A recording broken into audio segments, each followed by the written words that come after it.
Hello, hello. On today's show, I'm going to talk about the season 2. It was actually premiere a couple episodes into The Last of Us. Pat says, get ready to draft some new items into your collection. Mike has a new segment that's going to have you spinning. Oh, that's actually the last thing.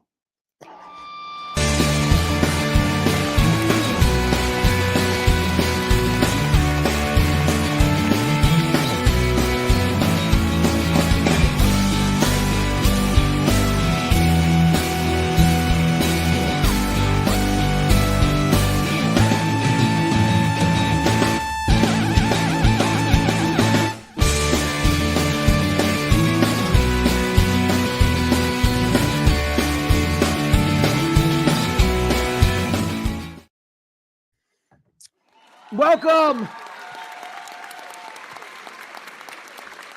to your favorite smooth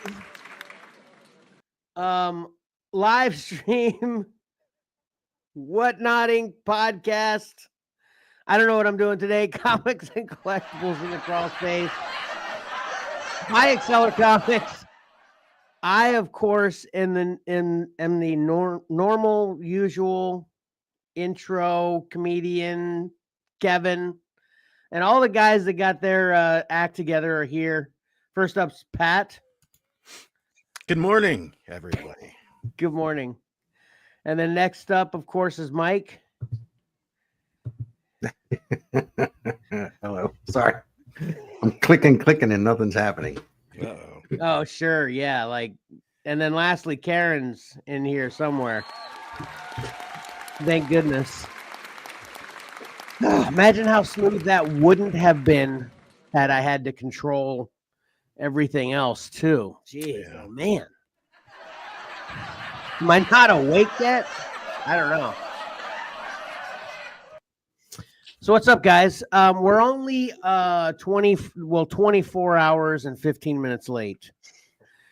I actually had on the on YouTube that we were going to have a show yesterday. Of course, forgetting that we had things going on, so we had to move it to today. So sorry about that. But everyone's here, and we've got a new exciting thing going on today, aside from all the regular awesomeness that we usually have to offer. We've got a new segment. Yeah. It just dawned on me.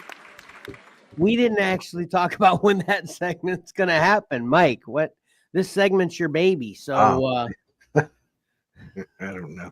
So since this segment's your baby, and I'm obviously a train wreck already today, neither one of us should decide. Pat, when is Mike's new segment going to be placed in today's episode?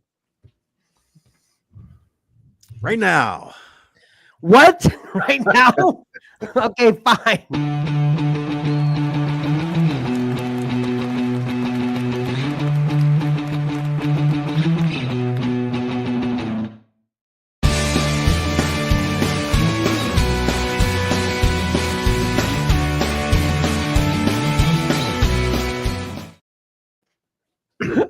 Oh man, the thing cut the bottom of that off. I'm gonna have to work on that.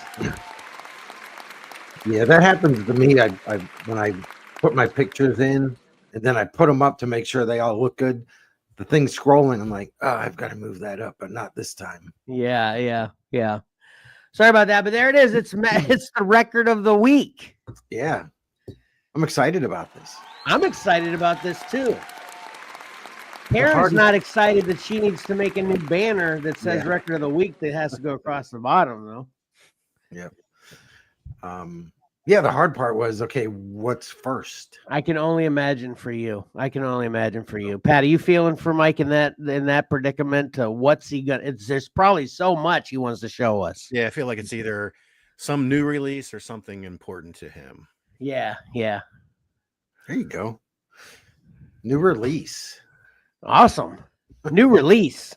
I was totally expecting some, frustrated punk band or something. What's the name of that band again? I keep forgetting.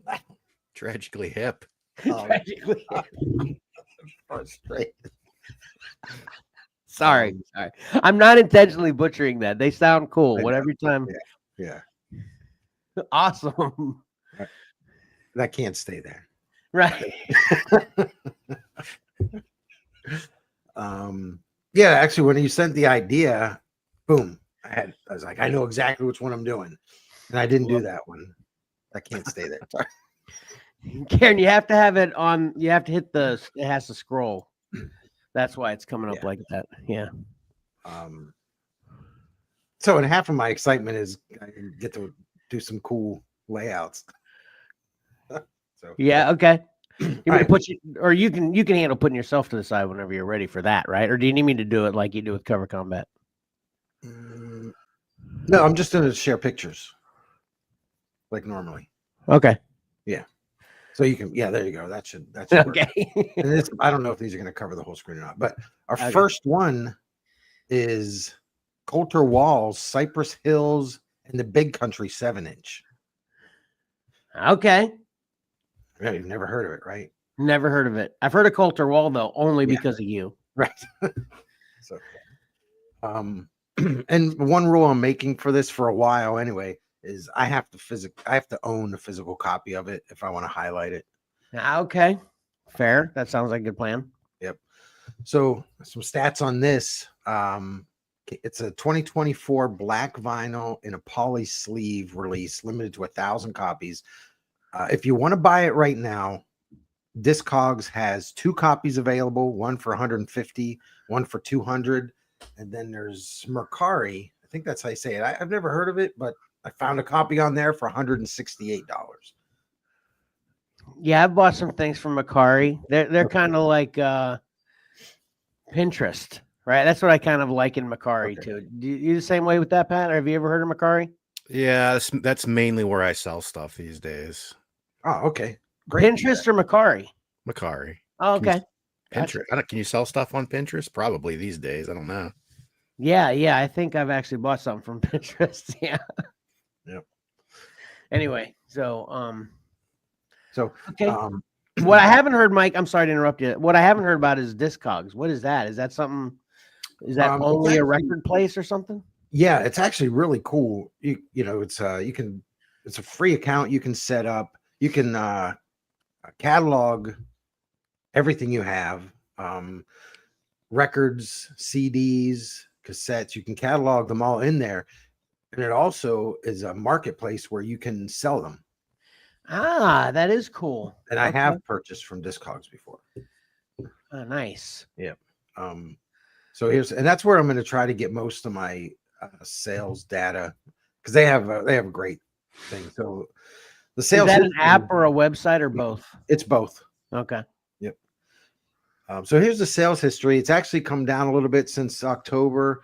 But as you can see, if you want it now, you're going to pay more than what the most recent sale was. Yeah. So the last 3 sales were 120, 125, and 150. Interesting.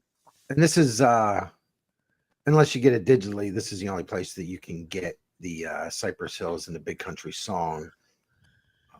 Let's All Help the Cowboys is a cover, just it's a classic country western song. But if you can't afford this, check this out. This is available right now. Mine shipped, I think, 2 or 3 days ago. They repressed it on translucent light blue vinyl. Now this is in shrink wrap. The other one was in a poly sleeve. This is in shrink wrap. It has a little hype sticker there. And for those that save hype stickers, I'm one of them. I finally, a couple weeks ago, figured out how to save them. So tune in probably in the next episode of the Record of the Week, and I'll show you the way I finally figured out to save hype stickers. Okay. I'm glad you gave them a name. I just called them stickers. I like that. Yeah. I never heard that before. So yeah. Yeah, me neither. Yep. And a lot of people throw them away, but you'll be surprised at how many people save them. I save them for movies. Oh, there you go. Well, this will help you because you're going to say, "Oh, I like that way of saving them." Well, most of the time, my way is easy because most of the time they're easily peeled off, and Mhm. since usually the movie packaging is hard plastic, I just stick them right to the plastic. So, Okay. but I imagine you wouldn't want to do that with records. So, No. Well, that was what I was going to ask too. Is this packaging that looks like, what does that look like, a shipping envelope or whatever? Is that kind of the thing here? But that's actually the sleeve for the record. That's the sleeve. Yeah, it actually looks like kind of the test pressing stuff, or whenever it's all being made. And but it looks all kind of worn and stuff, right? Yeah. Yeah. And that's I want to give a shout out to Connie Collingsworth.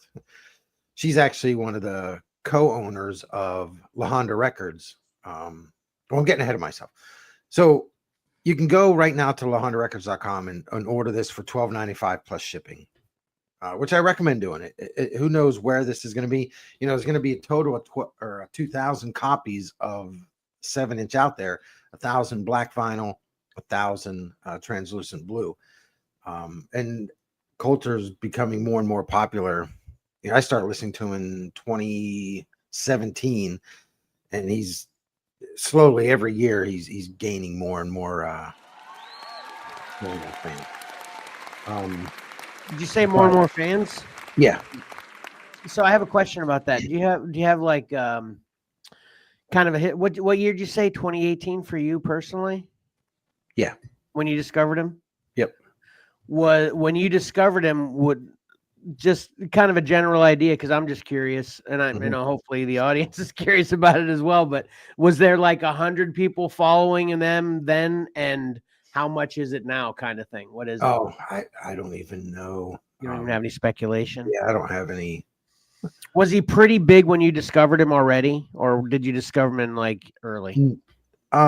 No, I mean, he started, I think his first EP was 2015, so he had been going for, I think within the scene, he was kind of one of the bigger guys going. Okay. Yeah, I mean, when around that time I almost joined his fan club. I love fan clubs. You get, they usually send cool stuff, release things and stuff like that.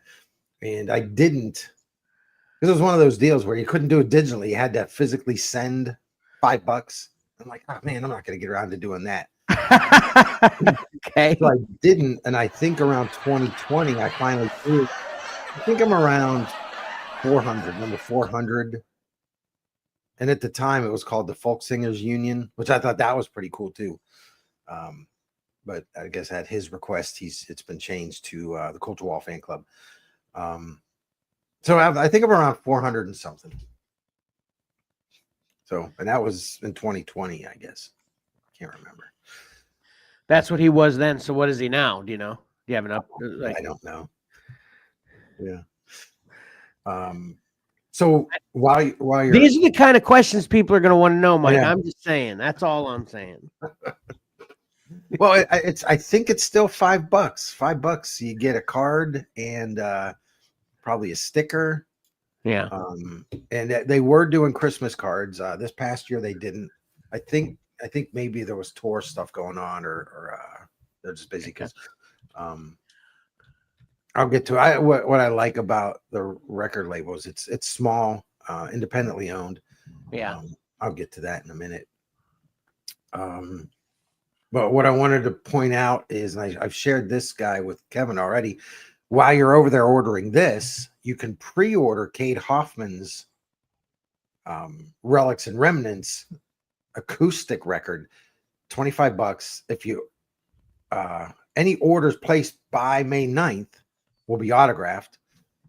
I was talking to Connie. I've been talking to her for a few years on just Messenger, and she said this wasn't planned. He hasn't even put out a regular full-length album yet, but there were so many people asking for a vinyl copy of his acoustic songs that they went ahead and did this release. So that's cool. Yeah. So he toured with Coulter recently. He might be on tour with him right now. I haven't paid attention to his dates because they're all out west. Didn't you share a video on how they even make vinyl records too? Didn't you share a video with us about that? Yeah, probably. I've watched a bunch. Yeah, because that's a whole other thing. I'd be curious to, cost involved would be the Right. thing. Like how practical is it?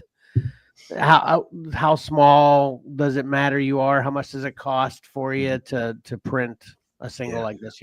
So. Yep. And you'll be surprised, Kevin. There's actually a plant I think it's in Lorton, maybe. Or is it Reston? Oh, wow. There's one not far away, and it's really small. Metallica owns it. Oh, that is cool. That's crazy. Okay. Yeah.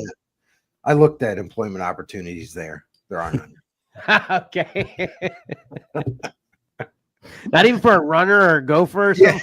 Yeah. They have nothing right now. Okay. I'm on the list. And you're like, listen, I'll do it for free until you get big, and then I want money. Yeah, just give me something to do. Yeah. But so the last thing I wanted to highlight about the label is I like them a lot because they're small. It's basically two people, Connie Collingsworth and Travis Blankenship. They kind of each had their own separate things going on. They got together, created this label. They do it themselves. Connie does all of the layouts, the art design, which I really like. And they they do it their way. And I like stuff like that. Kind of what, Xcellar, we put a lot into it, trying to build it. And I want to highlight owners of the label.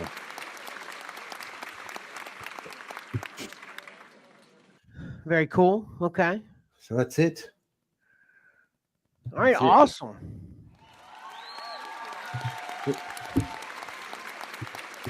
I think that's all my notes. Well, I think that was an excellent first Yes. stab at record of the week. And we didn't even mention this before getting into it because Pat demanded we start right now, so we couldn't really talk about it. But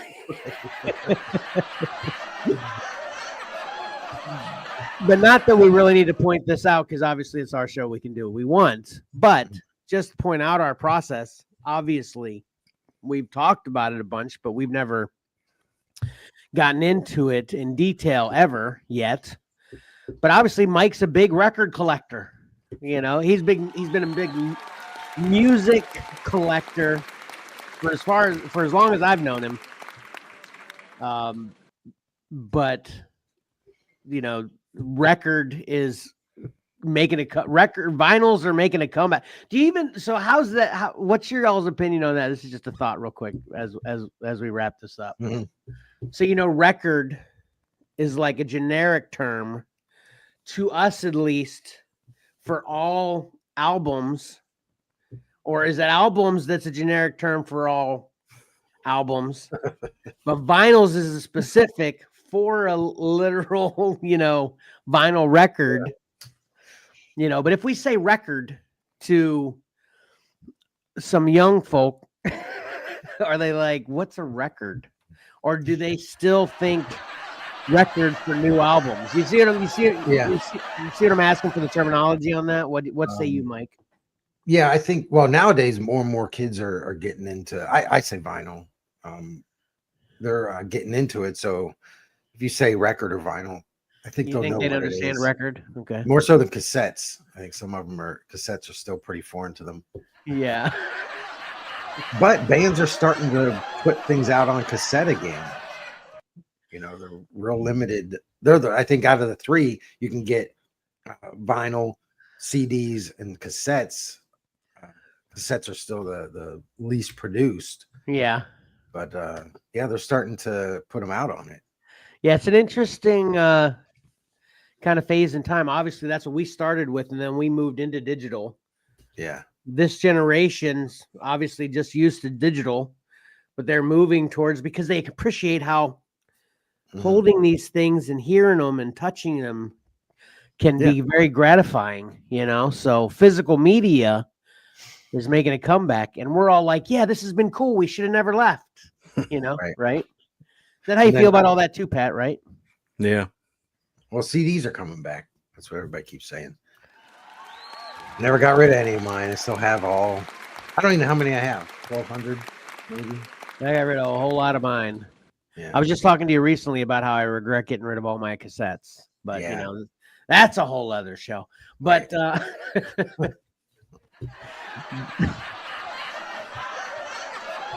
but yeah, anyway, like I said, to wrap it up, that that's why we figured it was an appropriate place for Mike to be talking about this stuff, because these are collectibles and they have been for decades and decades and decades. Yes, make sure you tune in for the next one, because it's a heavy hitter.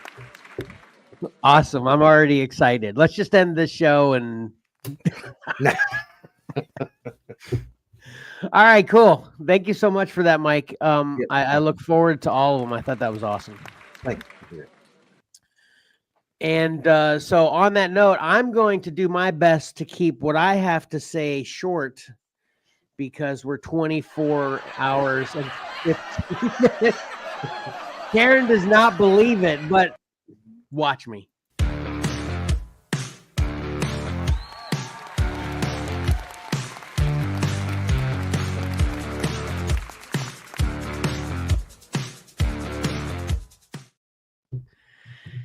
All right. First up, this is definitely a real quick mention. Most of my, I don't know if most, at least half of my family and I actually made it to the theater yesterday to see the 20th anniversary of Star Wars Episode 3, Revenge of the Sith. And I do believe you can see this. It's still in theaters through Wednesday, I think. They're doing it for 7 days. I think the first showings were last Thursday, and I think you can see it through this coming Wednesday still. At least that's the news. Yeah, at least in our theater down here, Mike, you can still get tickets through next Wednesday. All right. So you can still catch it if you didn't have an opportunity this weekend. I actually was under the impression Saturday was the only showing, but we got to looking around at stuff and discovered there was more. But guess what? Guess what, Pat? What? This is a good movie. Even the 800th time you watch it, I still thought it was pretty good. It's not my favorite prequel. My favorite prequel is the one that I hear most of the time they say is horrible, which is Attack of the Clones. That's my favorite prequel. But most of my kids think this is their favorite prequel. What do you feel? How do you feel about Episode 3, Revenge of the Sith, Pat? Do you like it? Yeah, it's my favorite of the three. It's your favorite too? Yeah. Okay. Mike, that's where you are too, right? Yeah. Yep. And they had a little bonus intro edition from none other than Hayden Christensen at the beginning of the movie too. So, obviously you get the movie, which is the same. There's no changes to the movie. Although my wife felt like there were some changes. I was just telling her, you just paid more attention now because you saw it in theaters. Right. but a nice little intro from Hayden made it a cool bonus. And they have some cool popcorn tubs and a drink, a Darth Vader drink head. All that stuff is available as well. Although I couldn't get it. They were sold out yesterday, which made my wife happy because the tubs are $45 and the and the Vader drink helmet are like $9 aside from the drinks. So anyway, it was a fun. Sorry, Mike, go ahead. Stuff like that's awesome when you're in the theater, but then when you get home and you've got to put it somewhere, it's like, wow, where am I going to put this? We talked about that. Yeah. I'm going to put these. Yeah, we talked about that with Captain America too. So it's whatever trips people's triggers, so that's good for them. So I like seeing what they've come up with next. Yeah. So anyway, get to the theater and check out Episode 3, Revenge of the Sith again. Definitely give it a solid 8 smiley faces. don't know if I've ever reviewed that. Well, it's been forever if I haven't. All right, and then also I got back around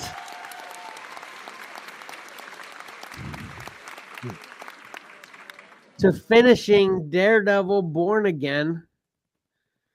Did you get the Daredevil Born Again finished, Pat? Yes. Mike, did you get it started or finished or both? No, still in that episode or season 1 of the Netflix Daredevil. Got it. Okay. Yeah. Pat, what's your consensus for Daredevil Born Again now that it is wrapped? Season 1 is wrapped. It seems like it's so long ago since I finished it. Really? I thought the final one just dropped like a week ago, right? Wasn't the final episode just over a week ago? I don't remember. It's blurry because we're concurrently also watching season 1. We finished season 1. There you go, Mike. See what you're. Pat's dunking on me hard here. You've been lapped. Mike. Yeah. Watched season 1 and Born Again. We're just starting. We're like 3 or 4 into season 2. Because Valor wanted to watch it. So I liked Born Again overall, but it's funny because watching it concurrently with season 1, there's a lot of similarities, and you start to realize just how good that season 1 was on Netflix. So I mean, I'm interested to see where it goes from here.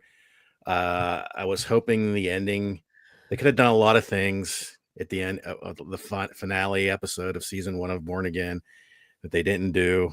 But it sets up a lot. Whether it pays off, I don't know. We'll see. Yeah, that's one thing I definitely was going to touch on is we will see, because it was so left open with so much that can still happen with basically every player except for one, which we talked about when the season started. We lost in episode 1, which if you don't know already, spoiler, but someone died in the first episode, and that was none other than Foggy. We talked about that, but literally every player in this show is still a player in the final episode. And it kind of, the way the final episode built things up, it intentionally pointed out every player. And what I mean by player is just all the significant characters throughout the story through the entire season.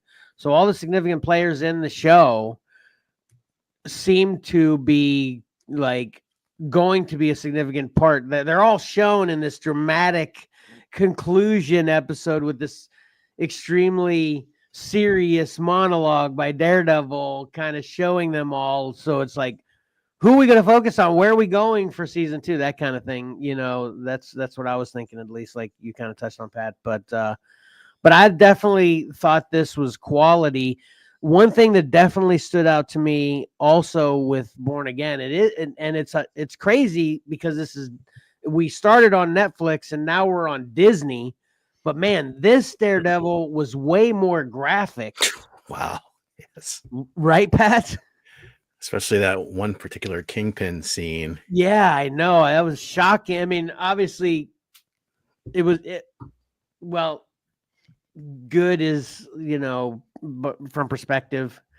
And I say it was good and bad, whatever. We're not going to get into too many details, but there's definitely a very graphic scene. But there's multiple ones like that I meant to actually follow up on the rating. This obviously has to be mature. But since you're watching or just finished season 1 of Netflix, was that mature too? Because I thought that was like TV-14. Was that mature? Okay. Yeah. There's some stuff in there, that's pretty graphic too. Maybe I'm forgetting. Okay. Yeah, they didn't quite show it in as much detail as they did in the Disney Plus, I guess. Yeah, okay. Which I just thought that was a little bit, man, it's like, this is Disney. And I thought, man, my 17-year-old daughter's watching this. I don't know. I feel like that's how it was a little bit. So heads up with that, Mike, whenever you get around to it, it's very, very graphic. So it's fun when you rapid fire the Netflix show, you realize how many shots they have of people stitching themselves up. Yeah. I didn't, one thing that I sort of didn't love about the Disney Plus is, it seemed like they forced a lot of language that they didn't really have to. Oh yeah, that's another thing too. Yeah, the language did definitely seem more forced than from what I could remember with the Netflix. So Even just going so far as Daredevil himself, it's like, I don't know. Yeah. Out of character, what we're used to, I guess. Yeah. And it's just crazy that Disney would be getting Daredevil, would want to be the one to kind of push it that way. It's just kind of Disney's not our Disney anymore. No. So but overall I thought they did a really good job, man. A lot of great fight scenes. The story was, the way it was laid out was very interesting. Daredevil's definitely cool. And it's it's just on the edge of believable of that this could happen, so I like that. It wasn't like it was completely just craziness, far-fetched. It just dabbles with the way things could possibly go down in reality if there were a kingpin, that kind of thing, so anyway, yeah, I definitely give Daredevil Born Again season 1, because there's already a season 2 happening, right, Pat? Yeah, they're currently filming it or getting close to wrapping it up. Yeah. But I definitely give Daredevil Born Again season 1 also a solid 8, maybe leaning into an 8.5 a little bit. I thought it was really good. And man, with my frustrations with Daredevil, with Echo and She-Hulk, I was really happy to see more of what I like about Daredevil with this show as well too. So I was hoping they kind of saved Daredevil's Born Again, in my opinion. Ironic. Anyway, so check it out. So check that out on Disney Plus. And then I also got around to watching. So I was thinking about this with Daredevil, Pat, that would you just refer to Daredevil Born Again as Daredevil season 4? I did that like 4 or 5 times yesterday, right? Yeah. So anyway, here we are. The Last of Us season 2 dropped on Max, which is an HBO original. Why isn't it a Max original, Mike? Well, when it was originally done, it was HBO was still being used. Now it should be a Max original though, because HBO doesn't exist. It's just Max. Anyway, I'm beating that like a dead horse. But anyway, The Last of Us season 2 dropped. This is one that I watch because one of my daughters is really interested in this, and she played through both of the games, the Last of Us games, so she really wanted to see season 2. If you all remember, I think you watched all of season 1, right, Mike? Even you, right? Yeah. Never played the game, but I watched the show. Yeah, I never played the game either. But I remember all three of us talking at length of the morality of Joel's actions in the final episode of season 1, that he had to turn into a bad guy, for lack of a better way to describe it succinctly, to save Ellie, right? Ellie, yeah. Yeah. You remember that vividly, Mike? No. It's foggy. Don't bring up foggy. It's too soon. Sorry. It's still fresh for you. I forgot the last episode until you just mentioned that. I'm thinking, maybe I remember that. So the whole season 1 was getting Ellie to the research facility because she has this immunity buildup against the virus. But when he gets her there, he finds out that they actually need to lobotomize her, right, to find out how to extract the immunity from her or whatever. That's kind of the way they played it. And Joel's like, no, I'm not having that, and he kills everybody to save her. Right, and of course, she's out of it. So, and this is my first sort of complaint with this show. So she's out of it during this whole event. So the very last scene of Last of Us season 1 was her asking him what happened, and he lies to her about what happened. Okay. So basically he just says I can't remember exactly how he kind of lied. He saved her, but she basically point blank asked, "Did you have to kill everybody to save me?" And he's like, "No, I didn't. It's all good. We're good. I just had to pay a fee of $5 and get you out of there." Whatever he said, I can't remember. But anyway, he lied to save her the pain, I guess. But season 2, episode 1, first of all, it's 5 years later. Wow. Which makes no sense to me, because I'm like, why is it 5 years later? Are we going to get a season 3 that's going to be the 5 years between season 1 and 2? I don't, but anyway. Yeah, what important happened something happened in those 5 years. Exactly. That's the first thing I was going to bring up, because it's 5 years later and Ellie's like super ticked at Joel. She like borderline hates him. She doesn't want to talk to him anymore. She avoids him. There's this strange, I shouldn't say borderline hates him, because she actually pushes back when people are like, "What's your problem? Why are you so mad at him?" She's like, "It's none of your business. It's deep. I still care about him, but it's deep, whatever." So they kind of just give you the impression that she knows the truth about the events at the end of season 1. And I don't know why we're playing this cat and mouse or dog and cat. What is that phrase? Yeah. This cat and mouse game, as to why we don't know how she found out. Why didn't we just get that? Why didn't they just start it whenever she found out? That would be the beginning of season 2. But anyway, maybe you deserve to know. You put in season 1. You put in the time. You deserve to know. Yeah, exactly. Right. So maybe they have reasons we'll discover lately. But that's where we are at the beginning of season 2. Oh, and the other thing we are also as well, again, with literally the last scene of season 1 being that they literally just escaped the hospital laboratory and killed all the doctors and nurses and fireflies, which the fireflies are the organized rebellion in the future, or in this, time and world. Yeah. But, literally, that's the end of the episode. So Joel and Ellie are just sitting on a rock in the forest, just looking over the horizon when season 1 ends. So the other thing that we are experiencing at the beginning of season 2 is very Walking Dead-ish. This episode totally put me in the mind of Walking Dead. They've set up, or actually, it seems like they've joined Joel's brother's town, which Joel's brother's town was part of season 1. They stopped at Joel's brother's town on the way to the clinic, hospital, whatever he was getting Emily to. Well, it seems like after the events of season 1, now they've made a home of Joel's brother's town. Wish I could remember Joel's brother, so I stopped saying Joel's brother. And Joel and Ellie have become significant members of this town.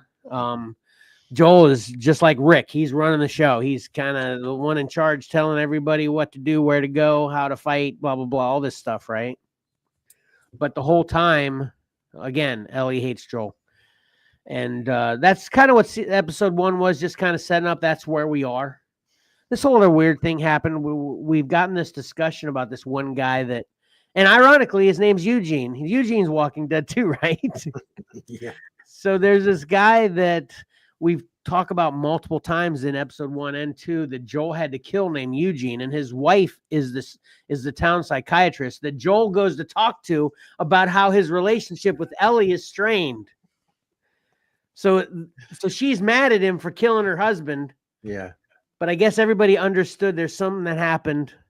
It's like, why didn't we see that? Why we're playing a new cat and mouse game, whatever, So anyway, so season 1 or episode 1, I definitely necessary. Wasn't a great episode though. It was just kind of a getting you, shaking the rust off kind of episode.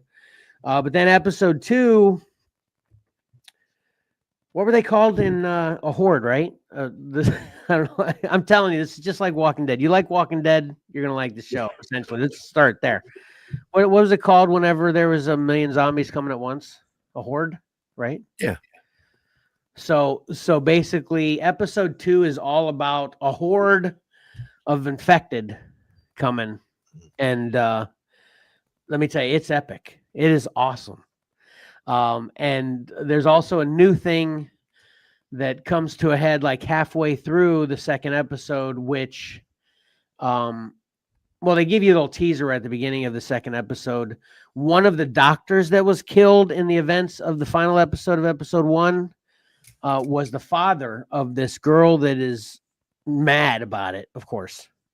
She's gathered a gang, and they're after Joel. So you get a little teaser that they exist at the beginning of episode 2. But then in the middle of episode 2, while the horde of infected are attacking Joel's brother's city, and the way I'm laying this out, it's pretty succinct, though, isn't it, Mike? You tracking? Yeah, I'm tracking. Okay. These people this girl that's mad at Joel for killing her dad, which is one of the doctors, actually finds him. And I'm just going to say this, and by saying this, it might be ruining it, but I'm telling you, it's just a big, big, big spoiler based on what I just said. That happened. Do you know anything about the video game, Pat? Yeah. Yeah, so I don't want to. I'm not going to tell anybody. I'll tell you next time I review it. But man, huge event happened at the end of episode 2. So basically, episode 2 is the money show or the money episode for the entire show. I can already see it now. The whole rest of the show is just going to be boring and slow. That's how I feel these things happen. But episode 2 is like so awesome. I actually was saying at the end of episode 1, I was telling Lexi that, man, I wish for an episode 1 they would have given us a little bit more. It was pretty slow. You know, you wait a year, and this is what you get for episode 1, and maybe they should just drop episode 1 and 2 together, but they did it a week apart, you know? Because episode 1 and 2 would have been dropped together, which a lot of shows are doing that now lately as well. That would have been epic. But the way they just dropped it episode 1 and how kind of slow it was, I thought it was kind of lame for an episode 1. But episode 2 redeemed itself. It is awesome. So, incidentally, you guys know Last Man Standing with Tim Allen? I'm familiar. Know of it, yeah. I know of it, yeah. You know his oldest daughter, the ROTC girl, kind of tomboyish type daughter. She was a real sports military person, you know. Well, she's actually incidentally she's the I wish I could remember the actress's name. She writes stuff down. She's the girl that's mad at Joel for killing her father. So she does a great job in it. So anyway, at this point, I'm going to do the same thing I did with Daredevil Born Again. I'll just wait till I watch the whole season and then give a final recap. But at this point, it's pretty awesome. But I am not optimistic with the way that the end of episode 2 happened, that we're going to get a continuation of awesome. But I'll be watching and we'll see. But Last of Us, first 2 episodes, solid 9. It's like so good. It is really good. This episode 2. If episode 1 and 2 was a movie, it'd been well. There's no good conclusion to episode 2. There's a bad conclusion. No spoilers again, but hint to Mike if you can guess. I know it. Oh, you do? How do you know? Yeah. Headline skimming. Oh man, headlines suck, right, Pat? Skimming through something, I saw it. I was like, "Wait, are you?" And then I ignore it. And I try to tell myself that I didn't just read that. Yeah. It was like that. I think I've told you guys that story about that spoilers T-shirt. You know, one of the big ones on there is like, you know, about who Darth Vader is and this and that. And I'm reading, I'm like, "Oh, this is a great shirt." And then there was the whole Rosebud thing, and I was like, "Wait, I didn't know that yet, even though it's like 100 years old." But like, I don't like this shirt anymore. So I guess the new version will be an episode 2. Oh, yeah. We were actually talking about that after the movie yesterday, because man, it seemed like they had a lot of trailers prior to Revenge of the Sith. There's a new trailer that I hadn't seen for Thunderbolts, which, by the way, it looks so good. I'm actually excited. I might, if we can swing it somehow, because my kids definitely want to see it in theater. I'm gonna probably try to see Thunderbolts in the theaters. It looks freaking good. It does. Oh, and a new Fantastic Four trailer I hadn't seen. Because I hadn't been getting online and seeking things out either. So these were all kind of and the latest Superboy trailer, that I hadn't seen. Yeah, I don't know what I'm going to give him a benefit of the doubt here. And New York Mike is probably just busy, maybe. But he was our trailer guy. I would only see trailers because he would drop them on our private page, and I'm like, yeah, thank you, Mike. Right. So shout out to New York Mike, dude. Come on, get back on it. There was something I didn't even know was coming that I was completely sideswiped by in the trailers as well. You ready? Yeah. 28 years later. Did you know that was coming, Mike? Yeah. Oh, you did? Yeah. I hadn't heard that yet. Did you know, Pat? Yeah. Man, it was cool. And you know how you're all 28 days late. Say that again?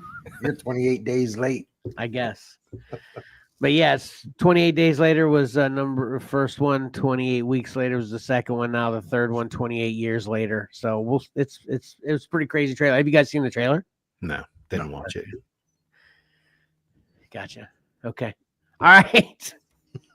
So yeah, check out Last of Us on Max. But don't get confused. It's not a Max original. It's an HBO original. It's just on Max because HBO doesn't exist anymore. Yeah. So, back in the day, they were competitors. Like everybody had HBO. And if your parents had a good job, you had Cinemax. You had Cinemax. Yeah. That's the other thing, too. It used to be Cinemax. Yeah. I'm not actually sure they were I'm not actually sure they were competitors, though. I think they were just different programming. Like HBO was more mainline movies and such, but Cinemax was, what they used to call it, Pat? Cinemax After Dark. Well, I thought of the slang one. They used to call it Skinemax. Oh Yeah. So maybe that was just us that called it that. Say that again, Mike. It's like maybe we were the one I didn't call it that. Okay. See, that's how it worked before the internet. Maybe we coined the term. We were just throwing it around to each other. Could have just been us, Mike. Who knows? We'll never know. Yeah. Comment below if you've ever heard the term Skinemax. All right, cool. That'll do it for me, though. Tried to keep that. I think I kept that pretty good short. Yeah.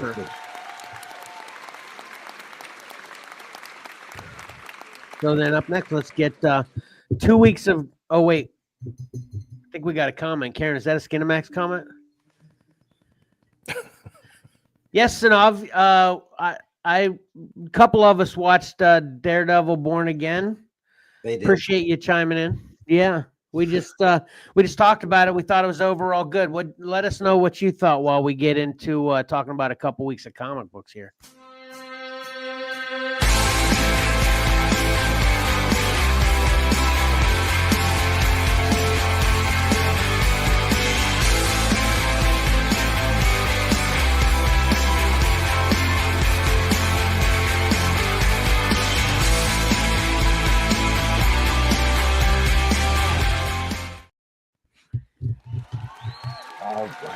All right.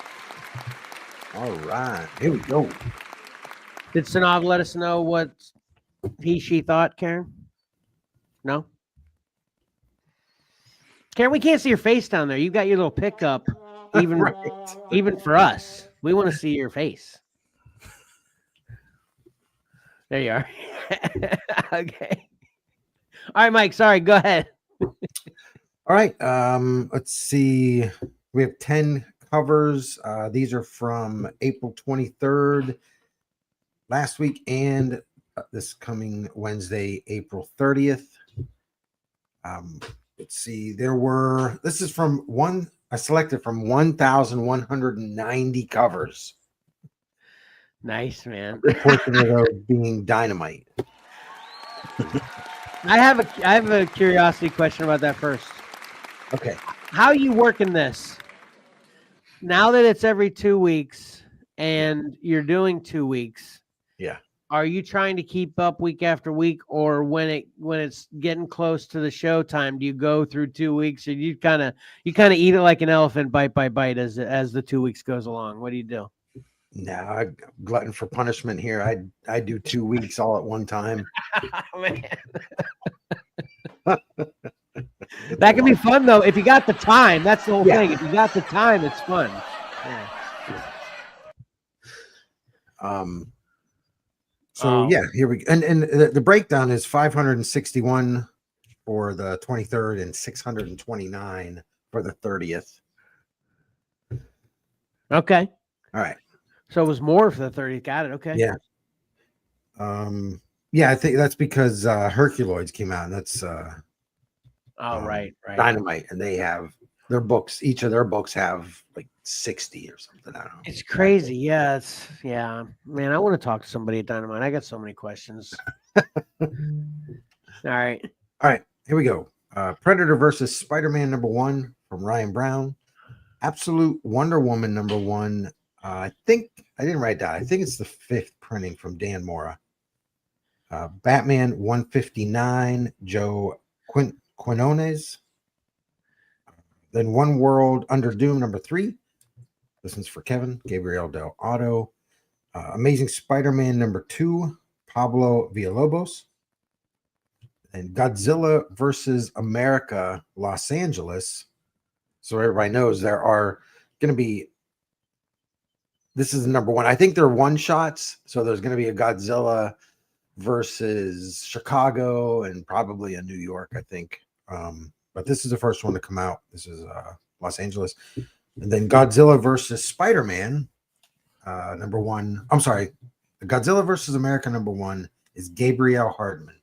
Godzilla versus Spider-Man #1 is Patrick Gleason. And that comes in a foil edition as well, which would probably look pretty nice. Yeah. The Herculoids #3, Dan Panosian. Batman, Long Halloween, The Last Halloween #7, Dave Johnson. And then Rogue Savage Land #4, Ivan Talavera. There you have it. Very nice. Very nice. So I just wanted to recognize Sanav actually commented back that she thought that the final 2 episodes of Daredevil, he thought it was not as good as the Netflix show, which we kind of mentioned that as well. But the final 2 episodes moved it up from a 5 out of 10 to a 6 out of 10. Which yeah, I can down with that. Obviously, I thought it was better than that, but I agree with that kind of arc in it as well. So appreciate you. Appreciate you commenting there, and also noting that we're lagging. But that's what can we do? Yeah. StreamYard needs to be quicker. But hey, Mike. So a couple things I had to say about this, or ask actually about this. First of all. Yep. What's that Herculoids? Is that what's that a play on? Isn't that an homage to something? If it is, I don't know of it. Pat, is it? Do you know? Nope, I don't know. I didn't catch it if it was either. Man, I feel like I've seen that kind of layout and look before on something. I can't remember what it was though. I'm gonna figure it out someday. Good. I'll mention it randomly while you're talking about records and interrupt you next show or something, Mike.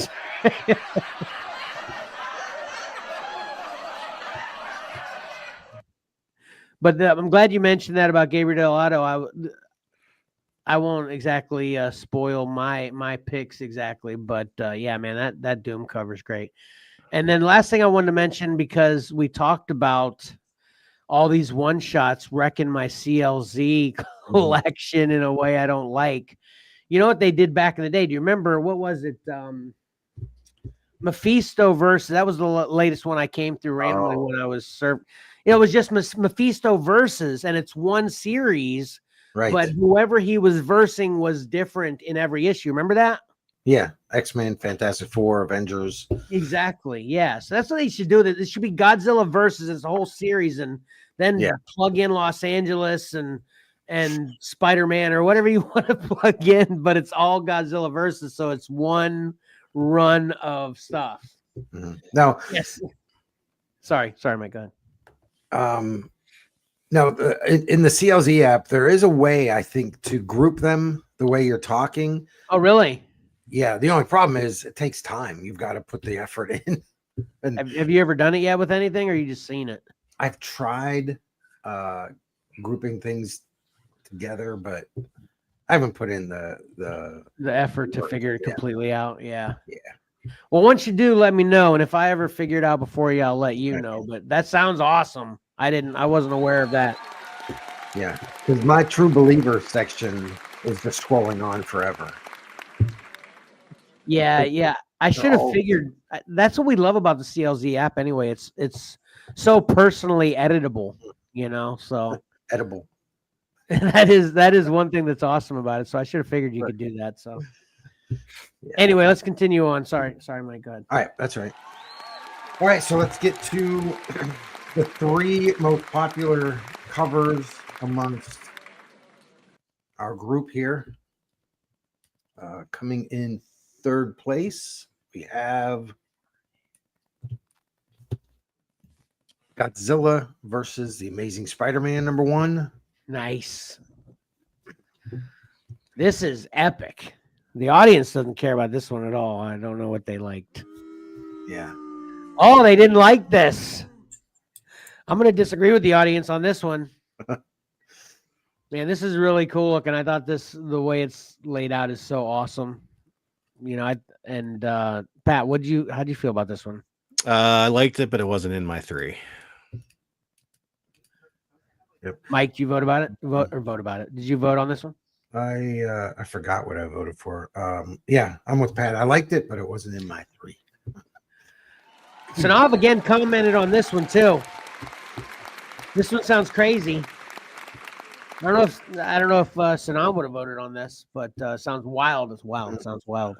Wild. It does sound wild. I can't wait to read it or hear one of you tell me about it. Yeah. I know, Pat, are you're getting all of them as well? Yeah. I know I am. Okay. Yeah, so Have at you least read one of it us yet? will cover it. I don't have it yet. Oh. Yeah, this is a April 30th release.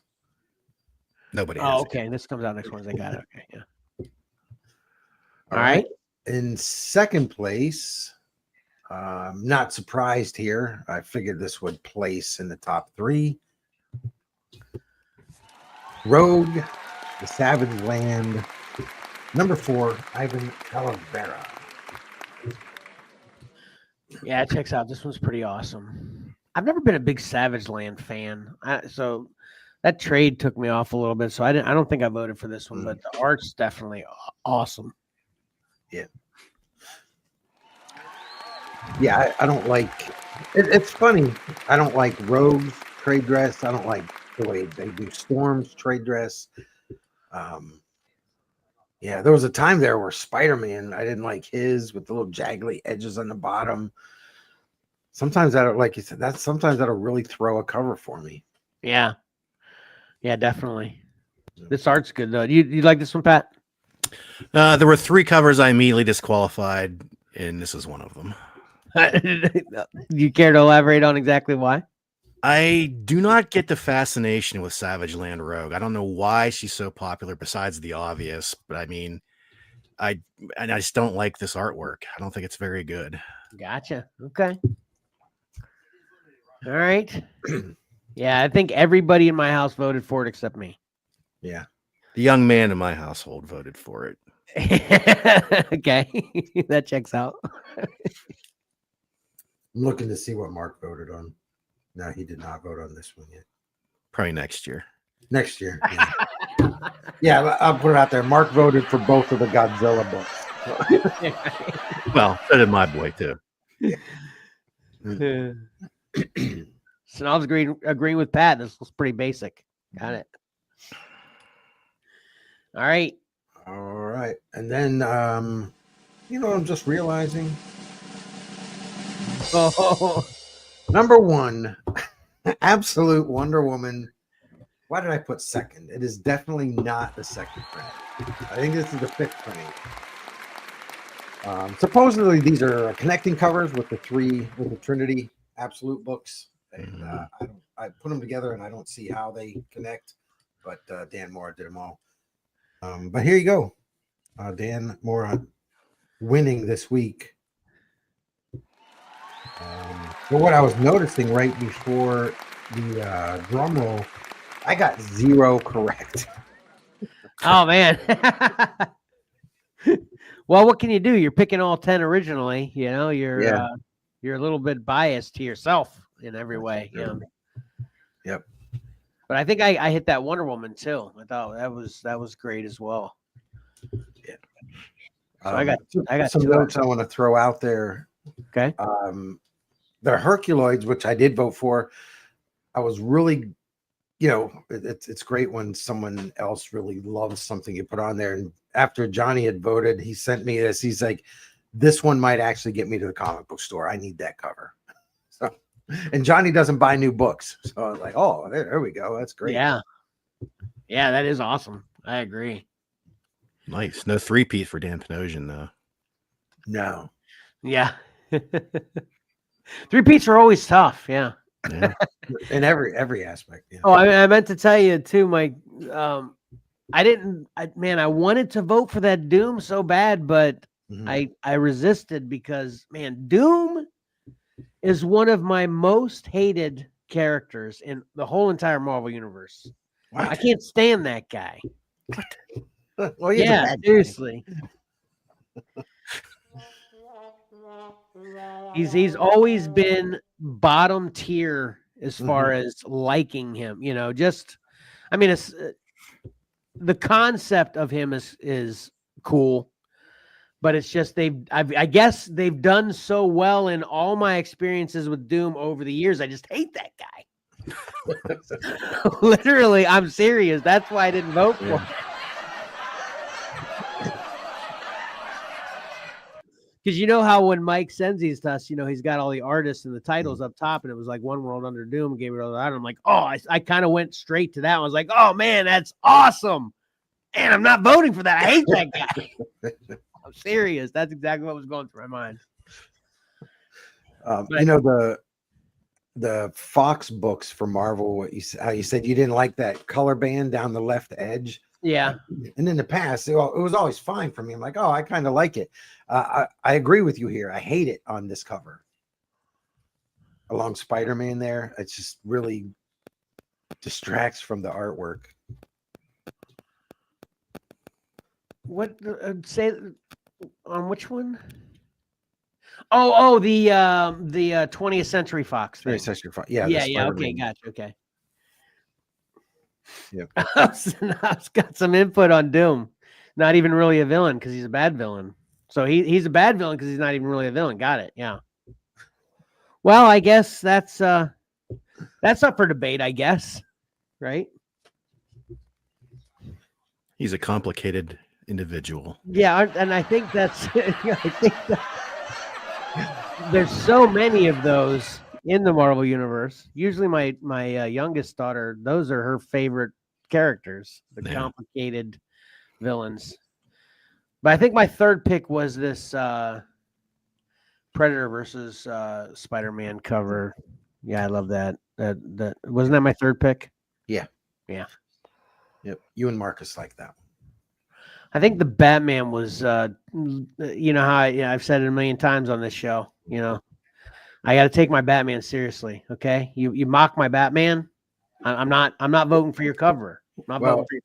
Yeah. Marcus kind of said, Marcus didn't like it. He said, look at his eyes. I don't like that costume design. I'm like, okay, well, what I didn't tell you is this is actually the April Fool's variant. Right. Yeah. And then he liked it. But that cover, when you really, for me, it is kind of silly. And when you look at it quickly, it's like, oh, what's going on here? But I blew that one up and looked at it, kind of what Patrick does a lot of times. And I was like, man, this is really good. I love when you look at Joker and Harley back there. And I like that Harley more so than the new one. So that's why I made it. I'm like, this is actually a really good cover.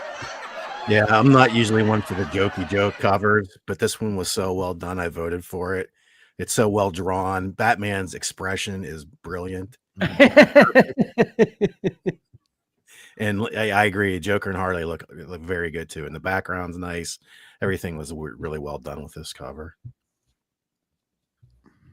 I would think actually I would say this is every cover had a chance for different reasons, but so you had to come up with one of those weeks where, for me personally, I had to come up with reasons. Yeah. For every single one of them. So. Yep. There you go. Go get him. And didn't you review Herculoids #1 last show, Pat? Right? 1 and 2, yeah. 1 and 2. And you thinking you gave them both get it's or must have? It's so far so good. Yeah.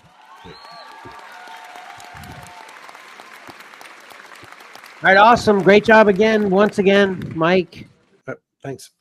Some great covers. Yeah. You got to consider this a big win if you're getting Johnny to the store. Yeah, Johnny's going to the store to get one. Yeah. You need to get some commission from Dynamite for that one.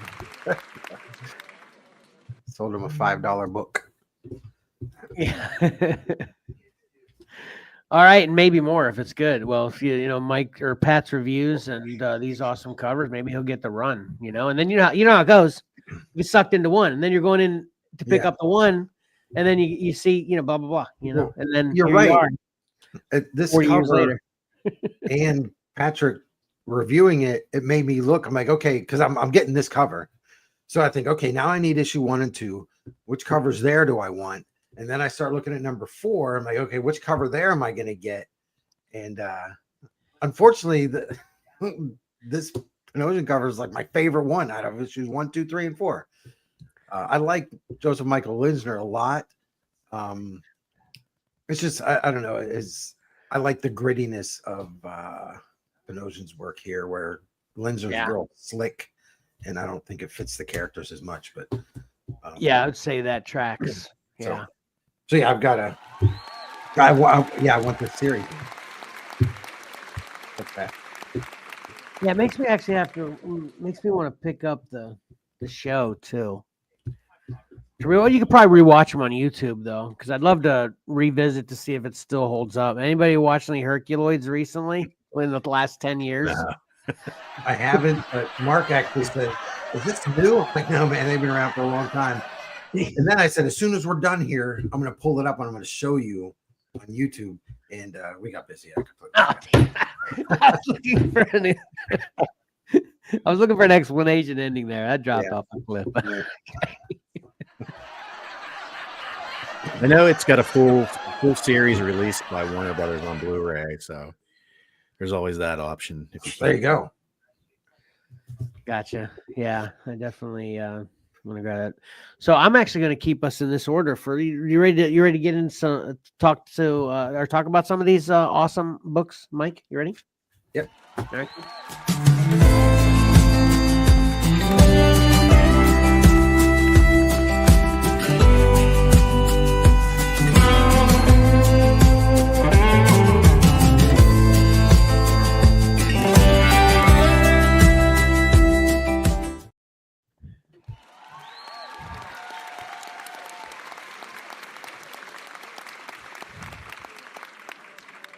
So,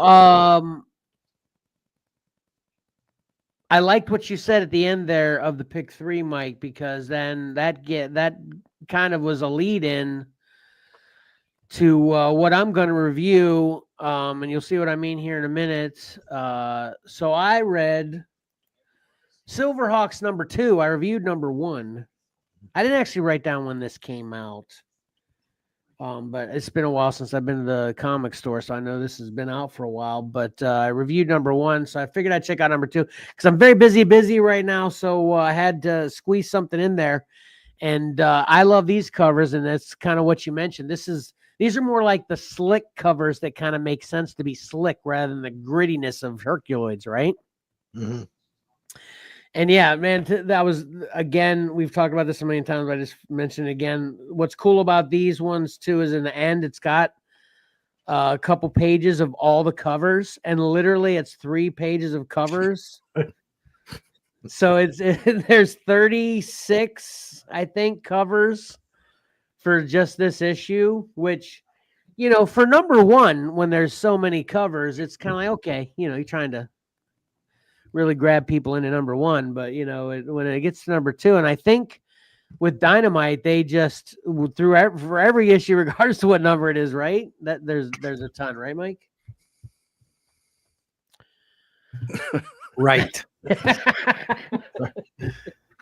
Anyway, so this is written by Ed Brisson, with art by George Combades.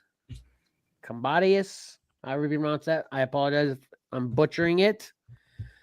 But this is another great old cartoon too. Does anybody remember specifically? We talked about Hercules. I think Hercules was late 70s, right? Early 60s, late 70s, yeah. And then Silverhawks was a late 80s or mid 80s, somewhere around there. Yeah, I'd right? say so. Yeah. Probably, because I never watched it. So yeah, I was definitely an appreciator of both of these. We're both Herculoids and of course Silverhawks.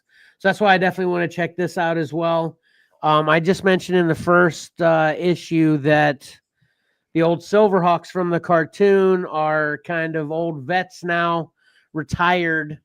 But Monstar, which is the Silverhawks' perpetual villain, has escaped prison, which I didn't get to see the Silverhawks cartoon finale, but I'm assuming that's what happened in the finale. That would make sense. They put Monstar in prison, and then he's been there ever since, before this cartoon or comic book came out. But he escaped at the end of issue 1. So they needed a new Silverhawks team. So issue 2 kind of jumps right onto that exact space and time where they're still building the new Silverhawks team. And of course, coincidentally, because they have to for the story, Monstar actually runs across one of these would-be recruits for the new Silverhawk team when he's alone on this casino sail barge, because he's a country artist like Coulter Wall, and he's performing on these this sail barge cruise through space, and he discovers where Monstar is, because since he broke out of prison, everybody's looking for him. So he's just coincidentally on this cruise ship with Quicksilver is his name, one of the Silverhawks, and of course, he's like, man, I hope they don't discover who I am. I'm done, and I just became a country singer. And but of course, they discover who he is, and big fight happens on the cruise ship. So half of this book is kind of a fight with Monstar's minions on a cruise ship, and then back at headquarters with the leader of the Silverhawks. Incidentally, his name is Silverhawk, building a new Silverhawk team to fight Monstar. So this issue's better than the first one, as far as if you're looking for some action and some meat to the story moving forward. But I don't know. This might... I'll probably check out 3, but then if that doesn't grab me, there's just nothing here really in the first 2 that I've read so much that makes me want to continue getting it, aside from just my nostalgic love for Silverhawks. It's just pretty basic. So I have enough of that already to sift through. I need to make sure I focus on special stuff. So if you're a Silverhawks fan, it's not bad. I'd give it a get it. But if you're not already a Silverhawks fan, I'd say, forget it. It's not really anything to seek out, unless you're just appreciating the art and the concept and everything of Silverhawks, which is a whole thing with Silverhawks as well. But I'll probably review issue 3 once I get around to reading it, and see if I continue after that. They better give me something to sink my teeth in. But Yeah, that's Silverhawks #2 by Dynamite. All right, what you got, Pat? All right, you set me up perfectly, Kevin, because I was Awesome. actually going to mention Silverhawks in my review because you had referenced how they were bringing in like a new team and things like that, and they sort of do the same thing in my book. And that is, I'm going to talk about Gotcha Man #8. Okay. Okay, this is by Colin Bunn and Chris Batista. Yeah, I haven't talked about. I don't believe I talked about this book previously. I don't think so because I love these, so I would have definitely remembered that. I love this so much. Go ahead. Yeah, so it's they're going a similar route where we still have the original team that we're familiar with, but they've also introduced a sort of like alpha, beta, gamma teams that are being trained to replace them just in case. And I kind of didn't like that at first. There, especially like in the first couple issues, there was a lot of emphasis on it, and the characters were kind of annoying. Especially there's one woman who seems to be very brash and outspoken. Her name's Mara, and she's always like questioning why we can't be put on the battlefield, things like that. But it was real prevalent in the first couple issues, and it kind of faded into the background a little bit.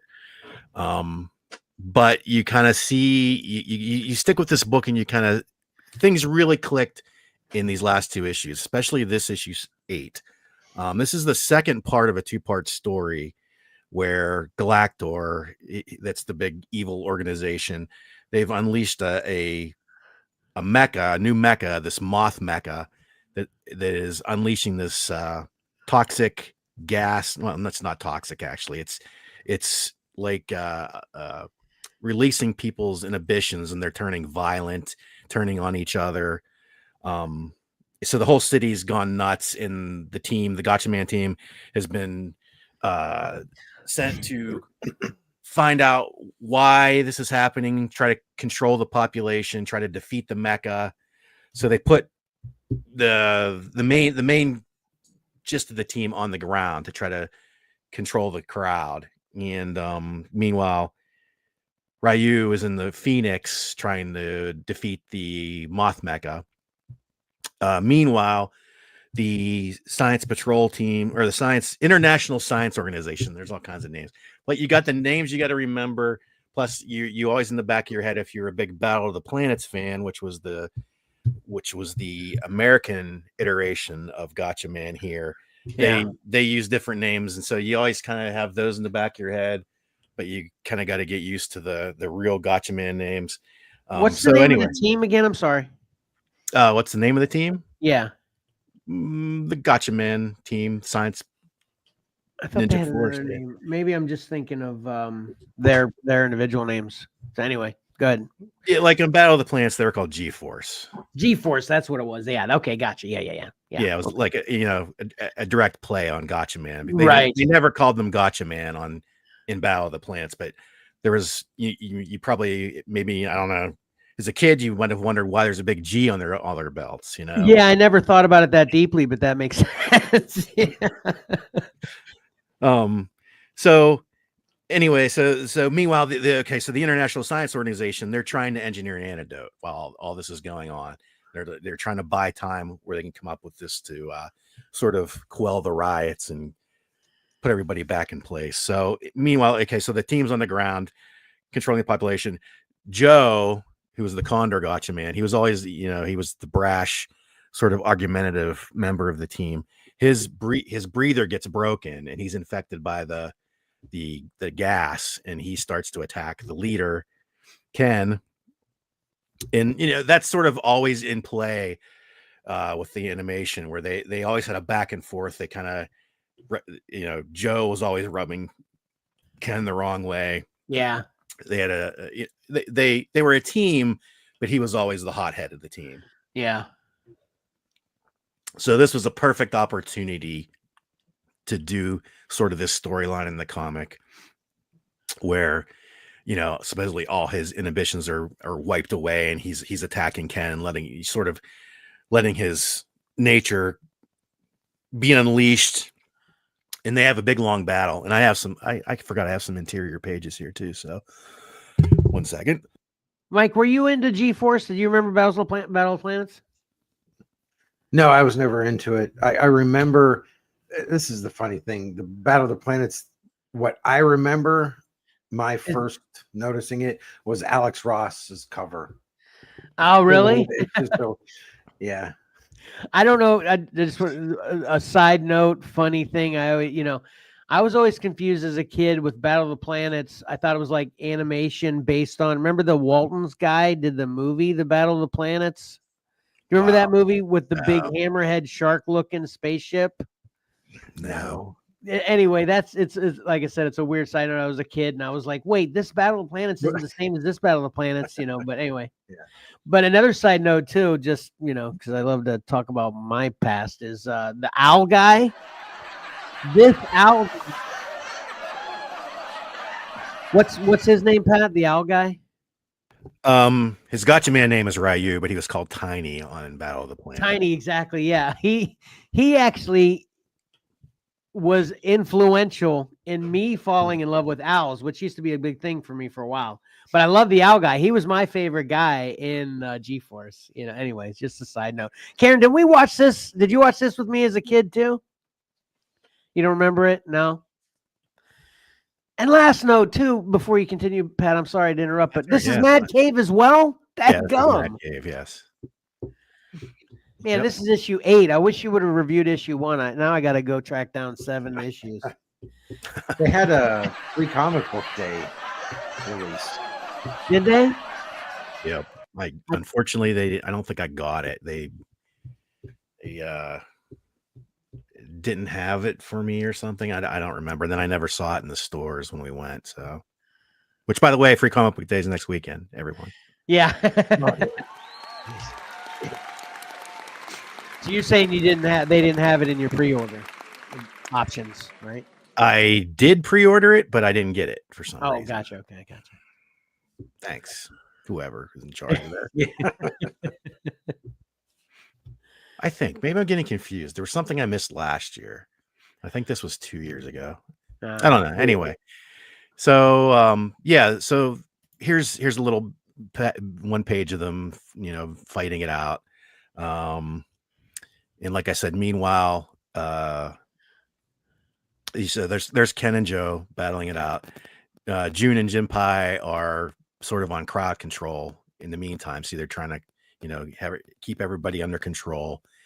And Ryu is in the Phoenix trying to battle the. Man, they're so great. Okay. This looks good, right? Right, Mike? It looks good. It's I'm not interested in it. Yeah, I know, but I'm just saying the art looks good. Oh, yeah. Yeah. Well, so okay, we can touch upon that right now. Okay. I don't like it. I'm familiar with the name Chris Batista, but I don't know if I have had anything of his in the past. I know he's an established artist, but I don't like it. I don't like to see artists try to shoehorn the Japanese manga style into their artwork. And I feel like he was hit or miss in the first couple issues. So I'll give him some leeway. He was getting into it perhaps. But I have to say it was inconsistent. Now this issue, I think he was nailing it. The fight between Ken and Joe was awesome. It went on for probably 5 or 6 pages. Oh wow! And it was very well drawn. And this is an example of it. I think this is good. I have no problems here. One thing I'll mention, he's finally reined it under control. Although it's sort of true to the animation, every issue, multiple panty shots. Oh, really? Yeah, she has a very short skirt outfit. Oh, yeah. And it's always, she's kicking constantly. So it's like every issue there was like these shots, and I'm like, reel it in a little, man. I know it was a thing for the anime too, but yeah. it was really in your face, no pun intended. And he's very good at mecha too, and the ship looks great. The mecha looks all very good. Yeah. But here's where my problem comes in, and it deals with the secondary alpha, beta, gamma teams, which I'll show you on this next page. Because what was happening in issue 7 was they introduced this new character named Daiko Hayashi. He's a martial art champion, and they brought him in to sort of train and discipline the up and coming teams. Okay, so that is the problem I get into with how Chris Batista has drawn these second tier characters. This next page, to me, this is here. Just rip the Band-Aid off. It just looks very weird and stiff and awkward. It looks like an American artist trying to be a Japanese manga artist on these pages. To me, this is always a problem I've had. Like, Kamiko did adaptations of Robotech back in the day, and they always had American artists doing this artwork, and it was like it just was so, I guess the kids would say, cringy these days. They were trying to do a style they weren't suited for, and it never seemed to click, Yeah, I agree with that. This does, it is just something that looks off, looks funky. Yeah. Right. And that's been a thread running through this book, unfortunately. Whereas the main team looks great. I'm sure he's got tons of references on the main team. You go through all the anime. Yeah. But when it comes to these secondary characters, it's something just doesn't, look great. And there you see, there's in the bottom corner there, that's Daiko, the new martial artist coming in to reel these guys in. And you can also see Mara there. She's on the opposite side of the page there. She's the outspoken, brash one, always trying to say she should be on the battlefield. So sorry about that. Yeah, well, consistency is tough in general. So yeah, that still doesn't turn me off to this. That still makes me really want it. Even though this page, but it's, as long as the story's good, I guess, so I guess what do you give it? Is it Yeah, I'll wrap it up here. So the science team does come up with an antidote. They disperse the poison cloud, and everybody reverts back to normal. Ken and Joe reconcile and realize that it was the mist that got them where they were at. They're brothers, they're on the same team.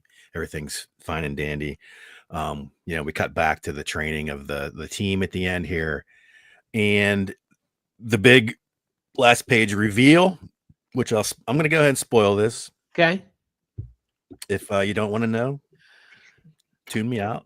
It turns out Daiko, the martial artist, is really a Galactor. Oh man, go figure. Dadgummits. So, I was sort of wishy-washy, sort of back and forth on this title as a whole. But I kept reading it. It wasn't, a lot of times, something I'm sort of meh on will get pushed to the back and end up never being read again. But I've continuously been reading this, and Cullen Bunn here is, he definitely has a plan. You can see that now. And that's what you get for sticking with a book, I think, is you have to wait for some things to pay off. He's got this secondary team you weren't really maybe happy with in the beginning, but it appears they're going to pull some strings and make these threads pay off in the end. And now we've got, Galactor undercover infiltrating, the team. So it's a get it. I wish like I said, the artwork, especially before this issue, I don't think had totally clicked, but it really seem to nail it, except like I said, for the secondary characters here in this issue. So, maybe, you just got to give him some leeway too, Chris Batista, and see how he develops these secondary characters as well. Maybe they'll have their turn to shine. So yeah, I'm giving it a get it. It's increasingly a stronger get it as the series has gone on. And we'll see where it goes from here. I'm glad I stuck with it. Let's put it that way. And I will say, there's also, there's been some one shots and some limited series along with this, which I wasn't too happy with. I kept thinking, put these, if these stories are important, make them part of your main book. We talk about this a lot. Yeah. You don't like to feel like you're being forced to buy extra books, Right. But it turned. I ended up buying one of the one shots for cover alone, and that book ended up tying into this main book. So definitely there's a plan here, which is also something you like to see. If it's putting out books for the sake of putting out books, that always is going to rub fans the wrong way. But if there's something going on and there's a point to it, that's always appreciated, where you're not forced to buy books for no reason. Right. So yeah, it's a get it for me. Not a strong get it yet, but it's definitely building and has turned the corner, I'd say, into a stronger get it. But we'll see where it goes from here. Awesome. I'm getting this. Yeah, this is what's so crazy too. We try so hard, right, to cover everything. I mean, that's kind of the thing we've been trying to do since the beginning of Comics and Collectibles and Crawl Space. Just kind of, get the feelers out for everything.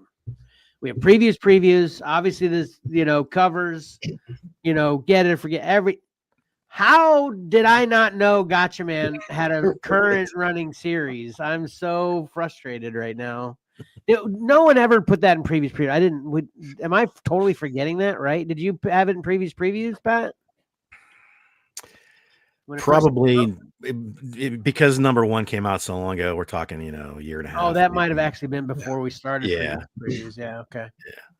But yeah, I'm super hyped to get this now too. Herculoids and this Silverhawks is done. I gotta make some cuts. It's gonna make a cut.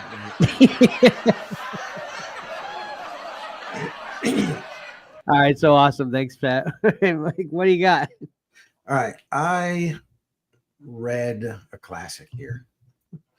Nice. Action Comics #1. Since I picked up the facsimile for Superman Day that was printed in a Golden Age size on newsprint. Wanted to finally get around to reading it because I've always looked at my copies. Yeah, it's a very good point. I'm interested. Have you ever read it, Pat? I think I probably read it in I had this Superman book, and I think it was in that Superman book. But I was probably a kid when I read it. Yeah, I don't actually think I ever read it, Mike. So yeah, I'm interested to hear what you got to say. Yeah, I had never read it. It's great. There's no spoilers. No spoilers. Oh, there's spoilers. Okay. We'll talk about the whole book as the whole right now. First, there are 9 stories in here. Wait, try that again. You were robotized there. Try that again. Start over. There are 9 different stories in here. Am I still digital? You did it. It was definitely better the second time. Yeah. There are 9 stories in here. Perfect. Not all 9 being Superman. Yeah. Oh, really? Really? Okay. I didn't know that. Okay. Just the first one is Superman. It's kind of neat. Is there a dog in this? Is there a dog in this one? Or is that just your house? Oh, yeah. It's just my house. It's not crypto, folks. Just that the house woke up. Everybody's awake now. Everybody's awake now. Got it. So as everybody knows, this is by Jerry Siegel and Joe Shuster. And where do I want to start? Holy dogs. Wayne has got an opinion this morning. That's Beckett. Oh, that's Beckett? Yeah. Sounded a little high pitched to be Beckett. That's his high pitched. You're annoying me, Wayne. Oh, okay. Anyway, So one of the things that surprised me when I read this was, we know the story. Kal-El is sent to Earth in a little ship, crashes. The Kents find him, take him home, and raise him.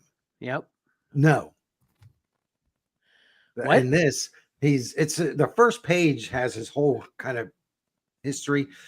He's sent to crash lands on Earth, and some passers-by find him and take him to an orphanage. What? Yeah, and you're led to believe that he grows up in an orphanage.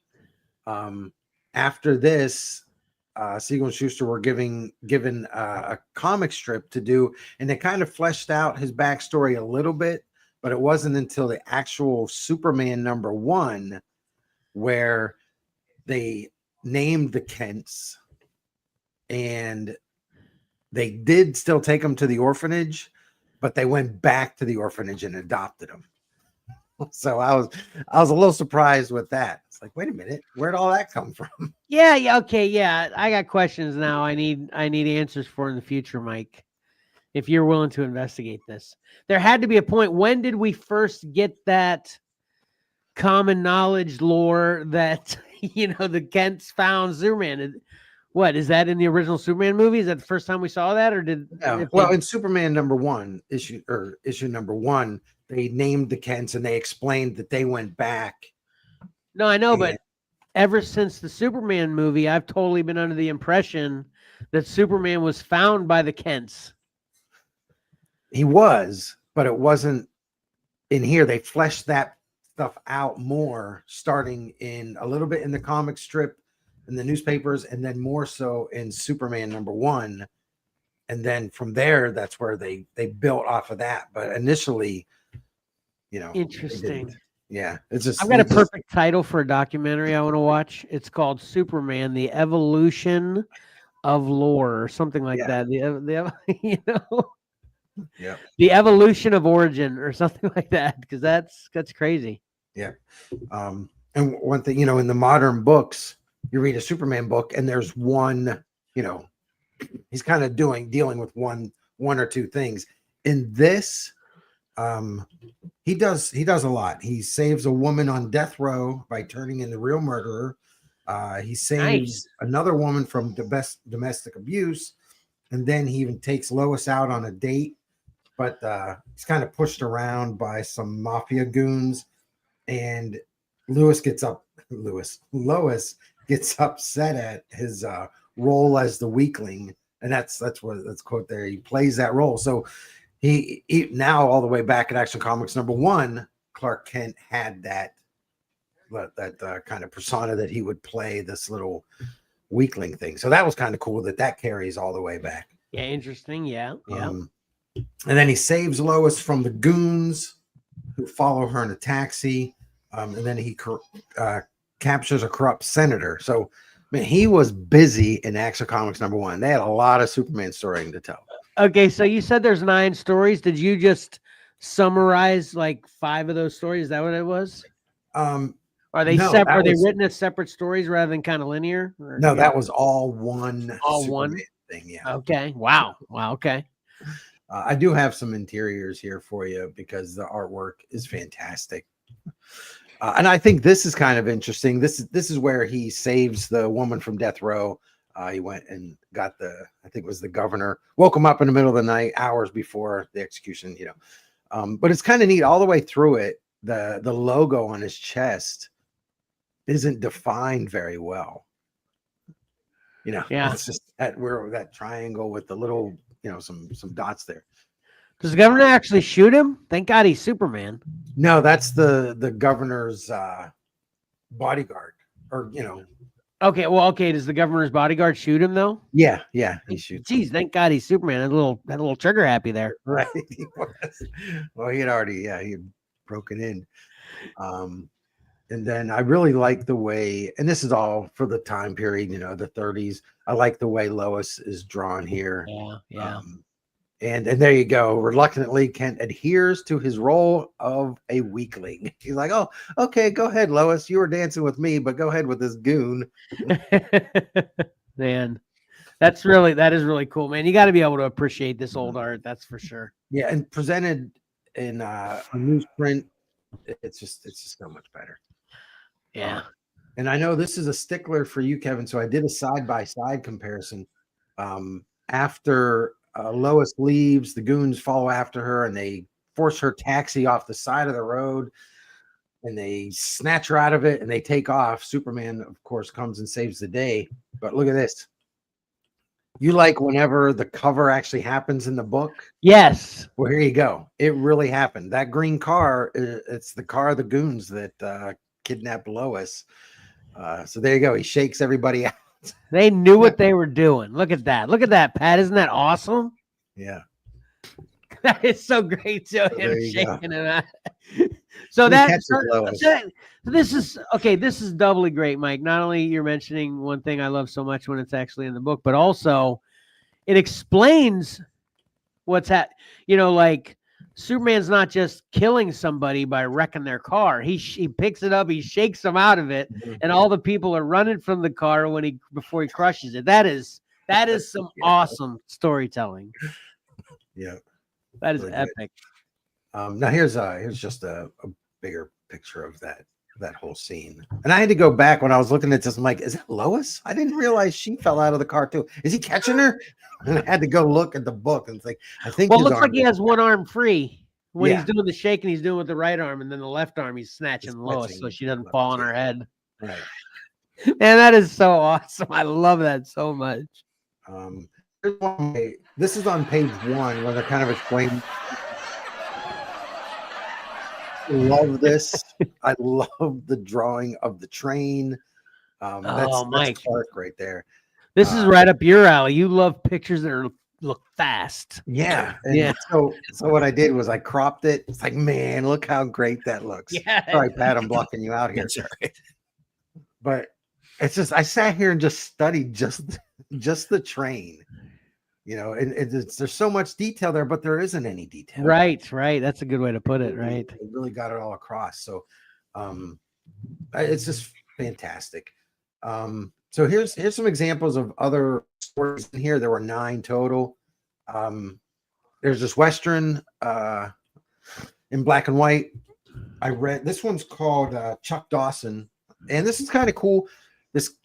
There's some bad guys. They burn down a farm and they kill the adults there, and the young kid, his name is Chuck Dawson. He goes off, stays with Uncle. He grows up. Now he wants revenge, so he goes back into town and he's trying to get revenge. And the sheriff's like, no trouble here. You need to move on. This is a cliffhanger, so now I need to get Action Comics number 2. I don't know if they reprinted that wherever.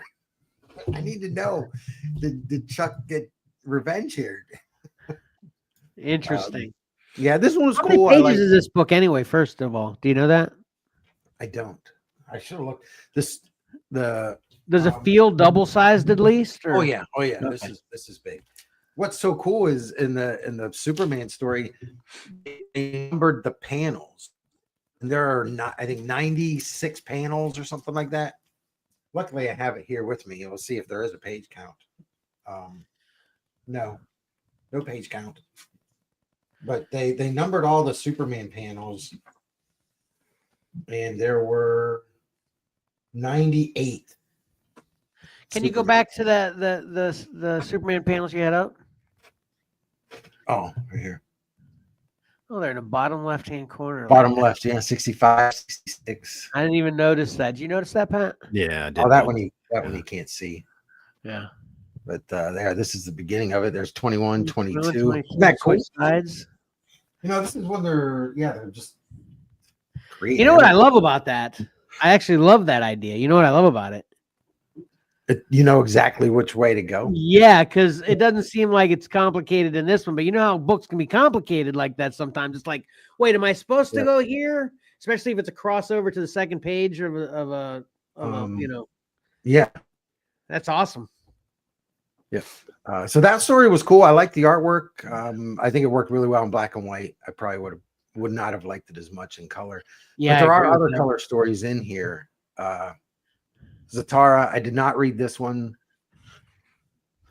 Magic doesn't interest me much in comics. So. Is this Zatanna's uncle or something? Is this an origin of Zatanna or something? Father. Zatara is Zatanna's father? Mm-hmm. It's all in the name. That makes sense. Hold on, are we joking? Mm-mm. I didn't know that. I was totally joking. Zatara is Zatanna's dad? Yeah. Awesome. Okay. Nice. I did not read that one. I did read this one. This is Sticky Mitt Simpson, and I thought, oh, the art. This story was awful. I couldn't stand it. I was really mad when I finished reading this one. It is, and then as I was looking at it, and it doesn't, for me, it doesn't fit the era as much. It just has some, maybe I'm seeing it wrong, but it has some Art Adams lines to it. Or just a feeling, not real heavy influence on there, but yeah, this story was just, I was bored. I was like, are you kidding me? Huh. This is ridiculous. Interesting. Okay. But let me make sure I didn't forget anything here. But yeah, that's pretty much it. This is a must-have, especially in this form. The gold, like if anybody missed our Cover Combat show, I think we talked about it a little bit, maybe. Yeah. In this form, the Golden Age form, fantastic. It's a $10 book, well worth every dollar. Awesome. Because of the size, the newsprint, great stuff. So must have. That's awesome. I definitely, I mentioned it when you bought it before too, that I definitely want to grab that. And I already own like 4 different versions of Action Comics, but never read one ever. So that's cool to hear. Actually, I wish I would have read it earlier. Now I want to go check it out. Yep.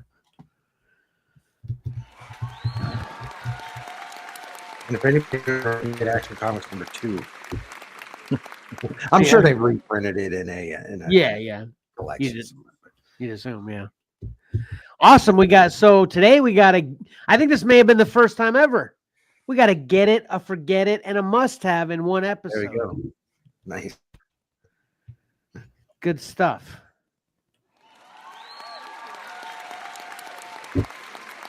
I think we're about ready to lose Karen. Oh.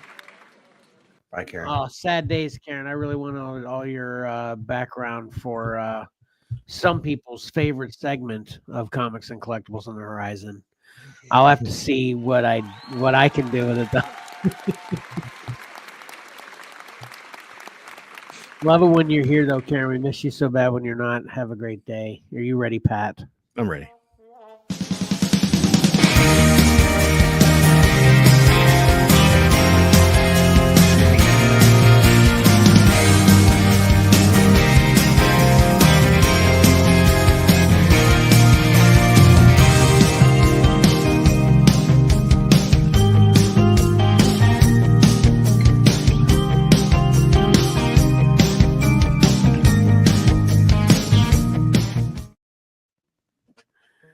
The heck? Doesn't this mean I love you? I thought it was this. I think that's like be cool. This means whip. This is Satan. No, this is rock on. Yeah, that's right. That's rock on. Yeah, this is thwip. Thwip. All right, Pat. Sorry. Go ahead. That's all right. I thought I was giving Karen the universal symbol for "I love you" before she left, but she just checked out, and I was like, "What? What? Did I get it wrong, or is Karen mad at me? I don't know." Anyway.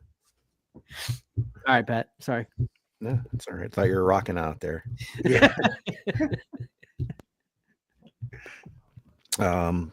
Okay. First thing we're going to talk about is latest offering from the Four Horsemen. They just wrapped up their big Bathyr Dragon campaign, and this is a single figure. He's a big boy, though. This is Ganesha, the Hindu elephant god. He is going to run you $70. He's like an oversized figure. He's got tons of extra stuff, as you'll see here. What's impressive there is you can see he can sit. That's what I was going to ask. I mean, he articulates, right? That's not like Yes. a statue. No statue. Yeah. He's actually articulated, which you'll see here. That's so cool. That's one of the things that impressed me and why I kept that picture, because he Yeah. can sit on the pedestal cross-legged like that. There he is, sort of doing his thing there with his headdress on. There's this packaging, which they don't. A lot of times it seems like they don't reveal packaging ahead of time.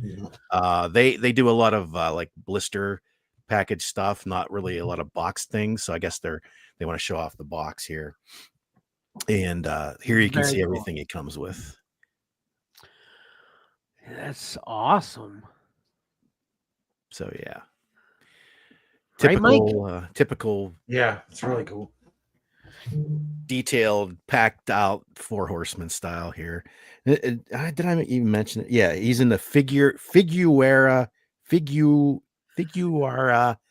Obscura line. Easy for me to say. That sounds like something I'd make up if I was like, hey, let's call it the Figuera Obscura. Hey, what's up with that rat? That rat is awesome. Check that out, Mike. Yeah, I don't know. I noticed him crawling around down there too. He actually looks like his front legs might be articulated. No, that'd be so cool. Man, this is awesome. Yeah. Yeah, just their typical world building deal, very detailed figures. So yeah. Next up, Todd had a big announcement week because of the Superman movie figures. We knew they were coming. Yeah. So the first one here is the deluxe theatrical edition of Superman and Crypto. Man, that looks really good. Daggum. Comes with 4 different interchangeable faceplates. And with the extra faceplates, I guess, in the Crypto comes the extra money because he's $38 retail. Have you ever physically manipulated one of these action figures faceplates? Done it yourself personally? Not a McFarlane. I do. I'm sure I have something that has some, especially Japanese figure that had interchangeable faceplates. Yeah. 'Cause I've always thought that would be, especially maybe my fat fingers, whatever, if it seems like it'd be not that easy of a process. I was just curious, Yeah. I just pictured myself going, okay, whoop. Right. Mark was like, well, you lost that expression. Yeah. Here's a shot of them out of the box posed. I love how Crypto has one ear up and one ear down. That's great. If the theatrical, what do they call it? The deluxe theatrical edition is too much for you. There's also a basic figure. These are in the $25 retail range. No extra stuff, just Superman. No crypto. No faceplates. So it is literally the faceplates and Crypto are $10, essentially. Right? Yeah, I guess so. Yeah. Yep. Also in the main regular line, the $25-ish retail is Mr. Terrific. Nice. Metamorpho, which I don't think we've really seen too much of him. I don't know about those cargo shorts on him, but yeah, we've only yeah. Robot number 4. I don't know if they're gonna make robots 1 through 3, but we got 4. Here's Lex Luthor. Oh man, that looks good. And then to finish things off, we have a deluxe kaiju figure. Oh man. And just for you guys, Mike, I hope you're still here. Because I know you guys love this type of setup. You guys will love this. There you go. There we go. Oh, that's funny, Pat. It's so funny. Whenever one of us say, "Oh, Mike, you're gonna love this," or Kevin, "Hey, you're gonna love it," I don't know what's coming. Whether it's a diss or an actual you care and you want to shove it. This is awesome. I love that picture though. That's good. This is doubly good for me because me and Mike can appreciate this kind of setup, but I appreciate seeing his back with his cape. Look at that. Look at his logos on the back of the cape too. That's comic accurate. Yeah. For anybody not recognizing the thing here, it's Kevin and I really like the Action Comics Presents #1 by Puppeteer Lee with the back of Superman and Doomsday. That looks like which one was the alien, Lilo or Stitch? Stitch is the alien, yeah. Stitch is the alien. That live action is good, by the way. That looks like Stitch kind of all. Wait, hold on. You saw Lilo and Stitch? Huh? No, the trailer. Oh, okay, the trailer. Okay, yeah. It looks like a big deformed Stitch relative. Yeah. Like, I don't know what he got. He got into like the drain cleaner or something. Right. It's cool though. It's very cool. Yeah. All right, Pat, go ahead. In addition to doing them as the DC multiverse figures, they're also, this is sort of odd, they're making superpowers of the movie figures, which is their 4-inch retro line. So they're doing Superman here as well. Also Mr. Terrific, Metamorpho, and Guy Gardner. I hate that haircut. Those are cool. I like that.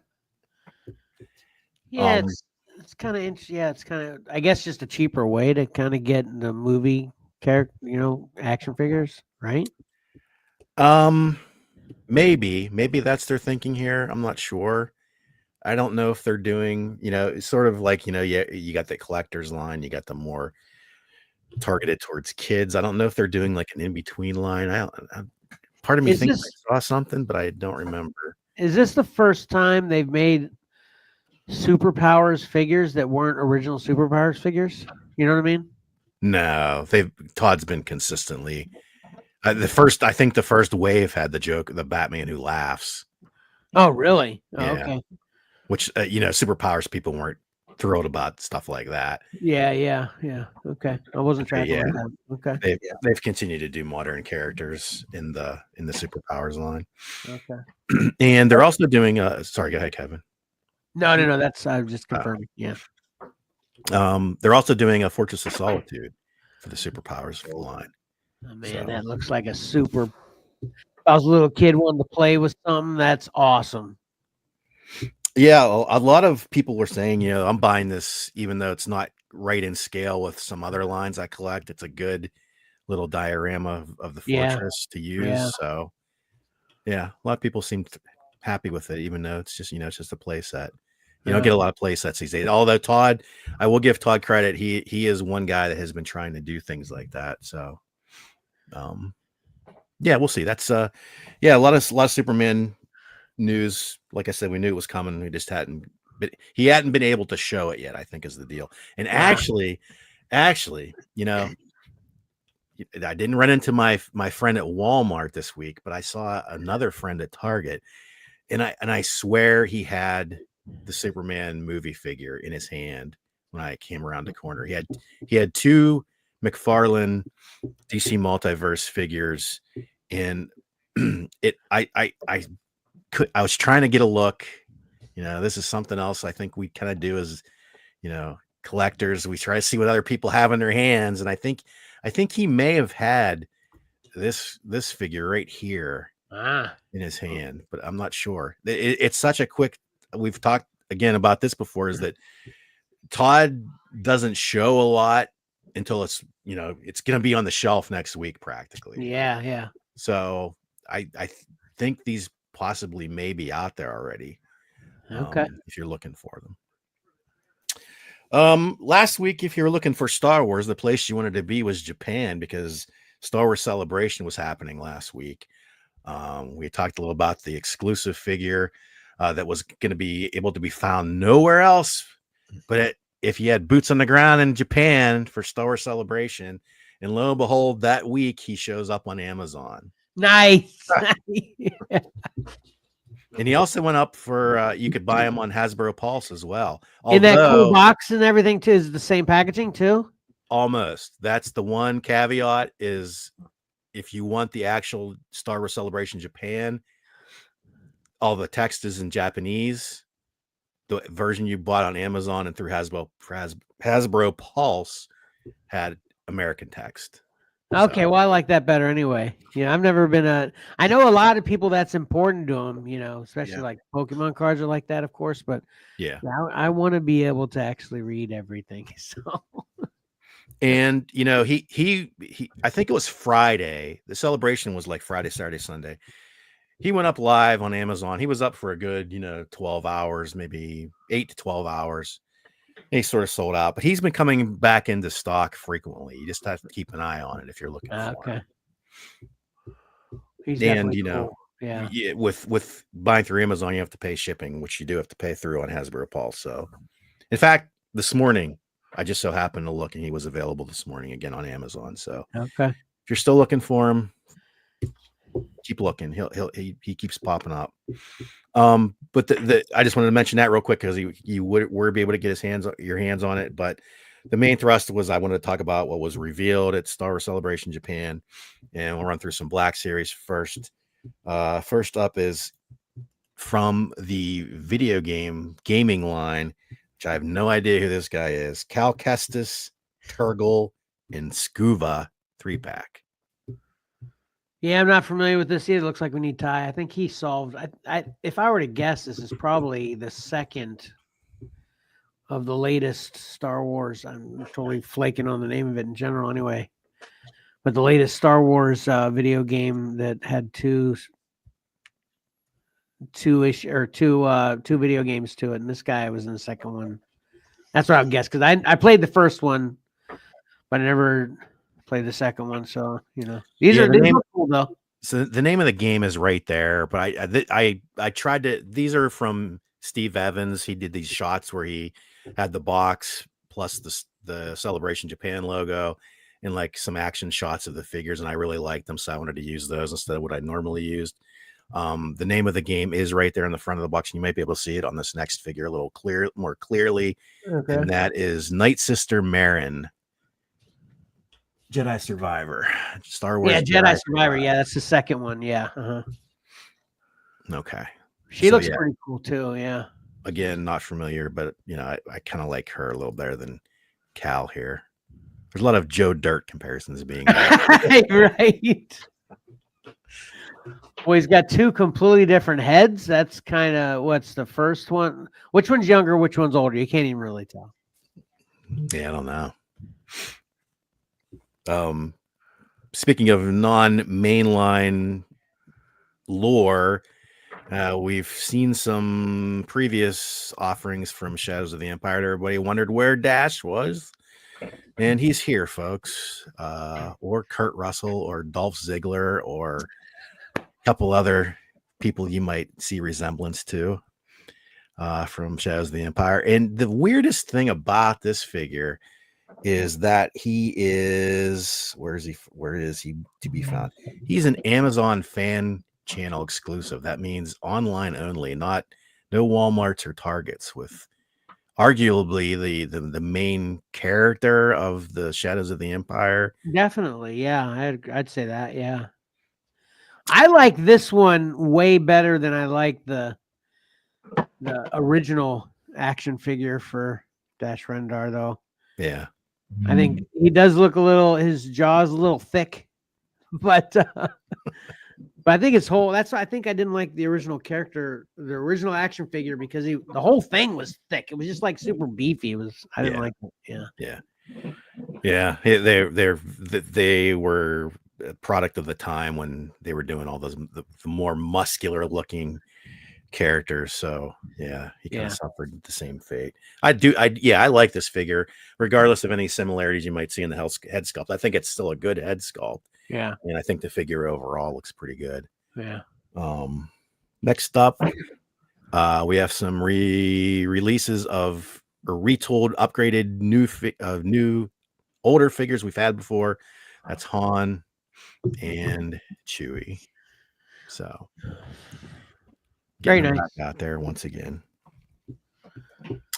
Moving over to the vintage line, their big reveal here was the Bantha and Tusken Raider pack. Oh man, that's cool. Love both of those. Always been one of my favorites. It's so good. Is that real bantha fur you think they use? Yeah, I don't know. It looks like it's got to be in the picture, right? Yeah. Oh well, not literally real big, but I thought you just meant real fur versus plastic or whatever. Banthas are fictional, Mike. That was a stupid question. Okay. Yeah, and you can let me see. Was there a price? I think there was a price on this guy. Maybe not. But this 2-pack is a Pulse / Disney Store exclusive. So this also is not going to be on retail shelves for one reason or another. Again, he comes with the individually carded Tusken there. And you can actually see, I don't know how they're doing this, if it's articulated or interchangeable parts, but the Bantha mouth opens. Oh wow. You can see his grody teeth there. Incidentally, did you know that they really dressed up elephants? Yeah. Yeah. Did you know that, Mike? I did not know that. Yeah, they literally put this stuff on elephants. I got the Bantha fur and stuck it on the elephants. Yeah. And again, this is part of their ongoing effort to build out Tatooine. So, another little component added to everything they've been offering in the past year. Some more. I like that. That's okay. Let me ask this though, Pat. How hard? I'm sure is going to be speculation on your part, probably, I guess. But if they're going to keep kind of selling this as kind of add-ons to the awesomeness of Tatooine and stuff, how easy is it still to get the Tatooine playset? The Cantina, you had to be a Kickstarter, HasLab supporter to get the Cantina. Yeah. So then why are they advertising this then if you can't go grab it now, Maybe in future. Yeah, I guess for those that can. Yeah, it's good answer, Mike. Yeah. And for those that want to pay secondary market prices when it actually comes out. Yeah. Right, which I'm sure there's probably a lot of that. Yeah. And what they did do, we've mentioned it in the past, but just so you know, the Cantina was the HasLab. You had to back it, but you can see the sort of the panel to the left of the Bantha there. That was sold separately. That little add-on panel. So I mean, it was sort of like an exterior wall shot diorama that came with a Jawa. So I mean, if you don't have the Cantina, at least you can maybe have couple walls you can put up. Is this supposed to work as a checklist too, Pat? Am I supposed to check off of this once I get each individual piece? Yeah, you could. That this is also, I believe, Steve Evans doing. He's a big checklist fan. Oh, okay. he always comments he misses the day where you had the checklist on the back of the figure, the cross. Yeah. And he likes to put out checklists like this. So that's awesome. Okay. Yeah. Some more figures to wrap it up Star Wars wise from Japan. In the vintage collection, we have Crosshair from the Bad Batch. Nice. Hated that guy. Cobb Vanth from Book of Boba Fett. Nice. Like that guy a lot. He got his deluxe figure with the Boba Fett armor and everything, but now he's just coming in his Western look here.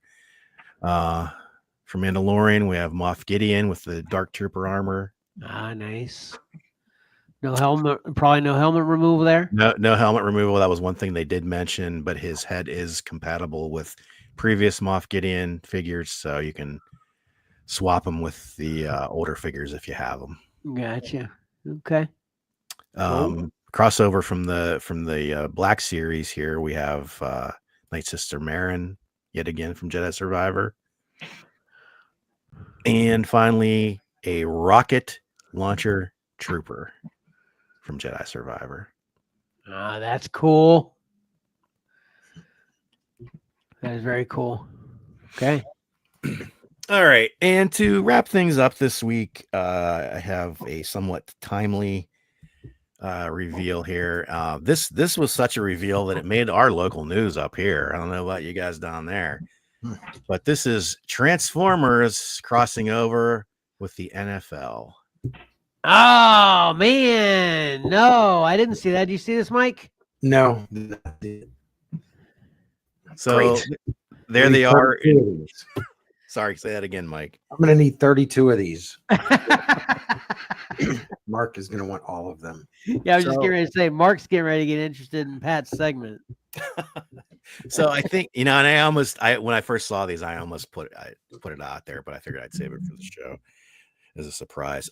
These are, I think they're like 5.5, 6-inch figures when they're in robot mode. They're going to retail for $25, which is not horrible. And what they do, they transform from robot to helmet. That is their transformation. And that looks so good. So I have to say, even as helmets, they look pretty nice. Yeah. 25 times 32 is 800.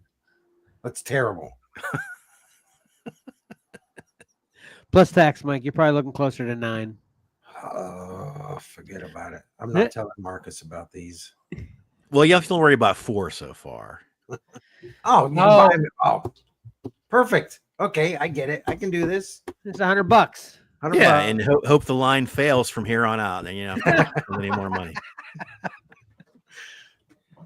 All right, we'll save the obvious for last. We'll start with Casey, and you guys can maybe Mike, you can tell me, or Kevin, or get Marcus on to fill me in. The first guy's name is KC59. I don't get the reference. Who's 59, Mike? Do you know? No. Does that represent when they came into the league or won a Super Bowl, or I don't know? Oh yeah, I was just thinking. Well, the first Super Bowl was 69, right? So not that.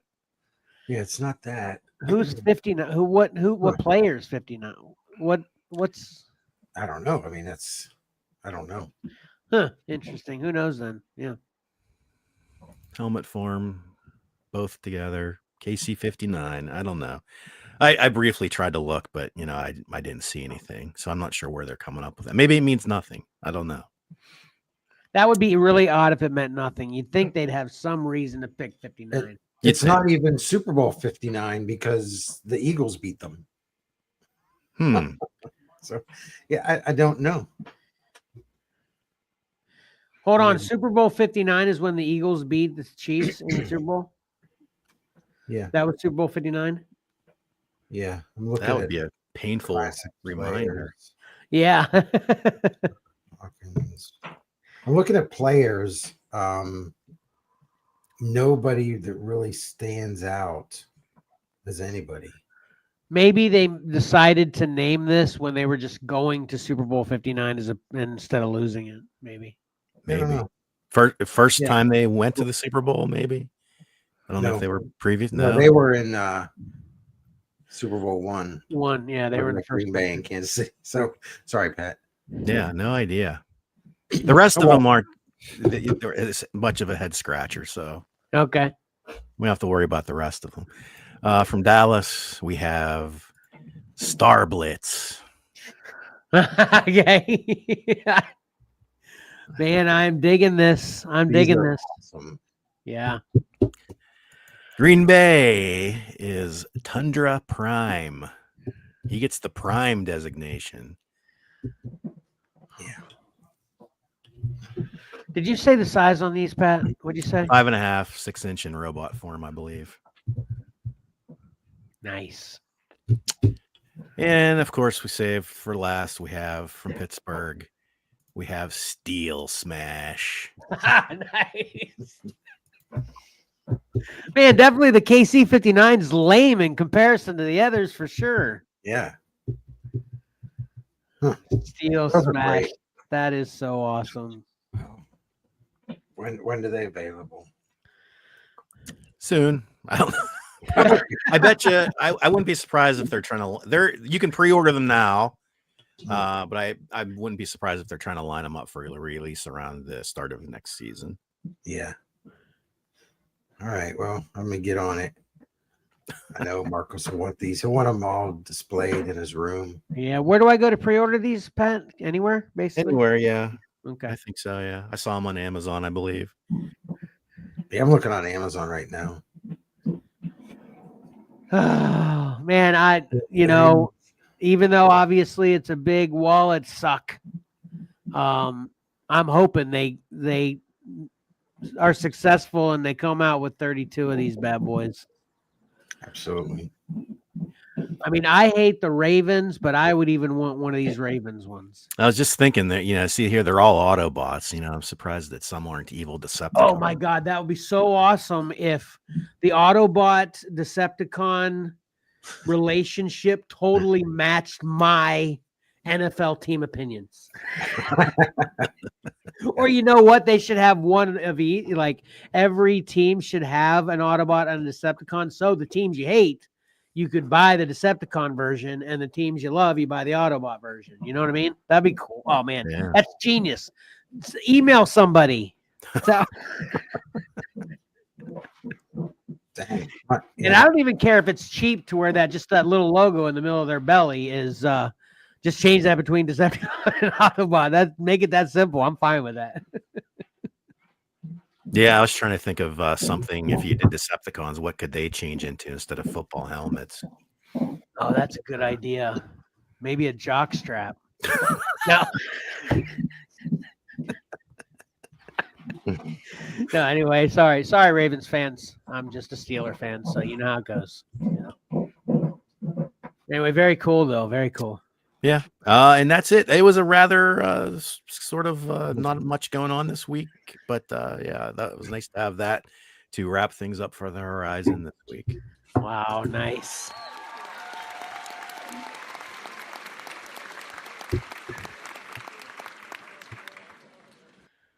Man, I'm serious, Pat. That was perfect.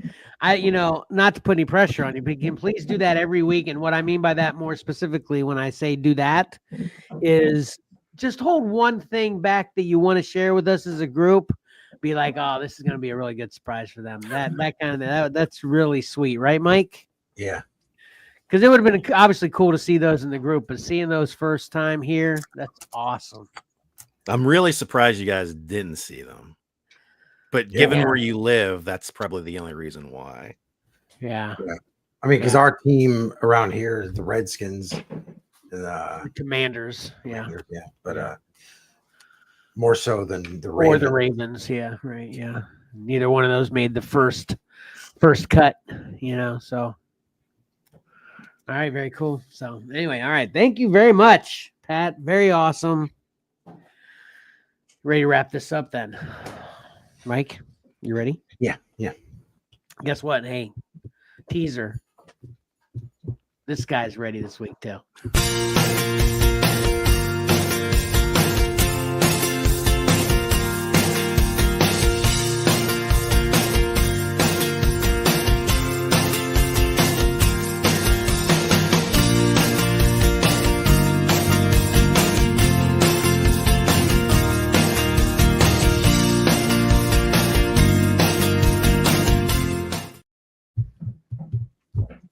All right, I'm first up again with this one. I found something cool, and I found it on clearance, which makes it doubly cool. Yeah, it does. So, have you seen these? No. These are the Teenage Mutant Ninja Turtle Treasure X Sewer Rescue Pack. Okay.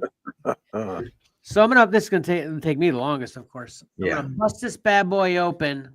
And there's a turtle in here stuck in the sewer in sludge. So this is a Nickelodeon crossover thing. So it's going to have slime, Nice. There's going to be turtle in slime in this sewer. Isn't that awesome? Yeah. And you can get them all the important key players in this. I'm going to say my favorite's probably always been Michelangelo. So I'm gonna hope for a Michelangelo, although there is a limited edition Leonardo, which of course, guess what makes him limited? Yeah. Well, what particularly lame about him? Guess He's what he gets? gold. He's gold. The whole thing's gold. Who wants that? Nobody wants that, Mike. Anyway. Nobody. But anyway. That's it. So we're hoping for Michelangelo. And my recap, real quick, is just everything I showed on today's show was revisits from what I watched to what I read. And sometimes they're good and sometimes they're bad. Just you got to watch this episode to see which one's which. All right, what you got, Pat? I have another different series, but I have a Dungeons and Dragons Lego minifigure blind box. Although not as blind as you might expect because I use my handy dandy little cipher tool. Yeah, you can scan this little QR looking code right here. Nice. But what happened with this one was this actually, if I remember correctly, I saw these in stores and I wanted to get this little demon woman here with the horns. But if I remember correctly, I bought one of these as a filler item to get me free shipping on Barnes & Noble when I ordered the Nosferatu Steelbook. So this is the one I ended up with. And I believe it to be this lady, this witch lady right here. And my recap is go and get you some gotcha, man. Nice. It's building as it goes along, and it's get it from me, and hopefully it'll continue to build as it goes on here. Yeah. What about you, Mike? You got anything? I'm revisiting the little Kinders, the Kinder toy, because I got Joker and Harley. Still need Batman. So I figured, you know what? I was passing these, and I figured I better buy one before I can't find them anymore. So hoping for Batman. My recap is I recommend to Pat a $10 comic book, Action Comics Golden Age facsimile, and he recommends $800 worth of action figures for me. So I appreciate that. Perfect. So that's my recap. Get that Golden Age. Okay, well, let me show you guys something here. So I'll tell you this: with those Treasure X's, I remember when Valor was young, he would get those, and I think they used to be like things in like blocks of sand, and you had to spend a half an hour chipping them out. Yeah. I remember that. Yeah. So this one, What the crap? I can see why maybe this was on clearance. Well, maybe people got wind, and that's how. The concept of this is very cool. I mean, everything I said was cool, right? And Yeah. this is the container, sewage container. Yeah. Okay, and on the box here, it's got a picture where it's basically how you do it, and it's you add water, shake it up, and then pour all the goo out. But actually, the goo and the turtle are in a separate bag. So you gotta like pre-goo. If you want to actually have the concept of saving a turtle from the sewer, you gotta goo him into the sewer to get him out of the sewer, which is lame, so it's still a pretty cool concept. And I didn't even mention this, but I think this the original price for these is like $12 or something, and it was on clearance for $4. So I am going to go through the motion on this, so it's still going to take me another round. I'm going to go put water in this, and then I'm going to show you how it pours out too. So continue on with your completed openings while I do this real quick. There she is, witchy woman. Yep, you're right. Yeah, she has two faces.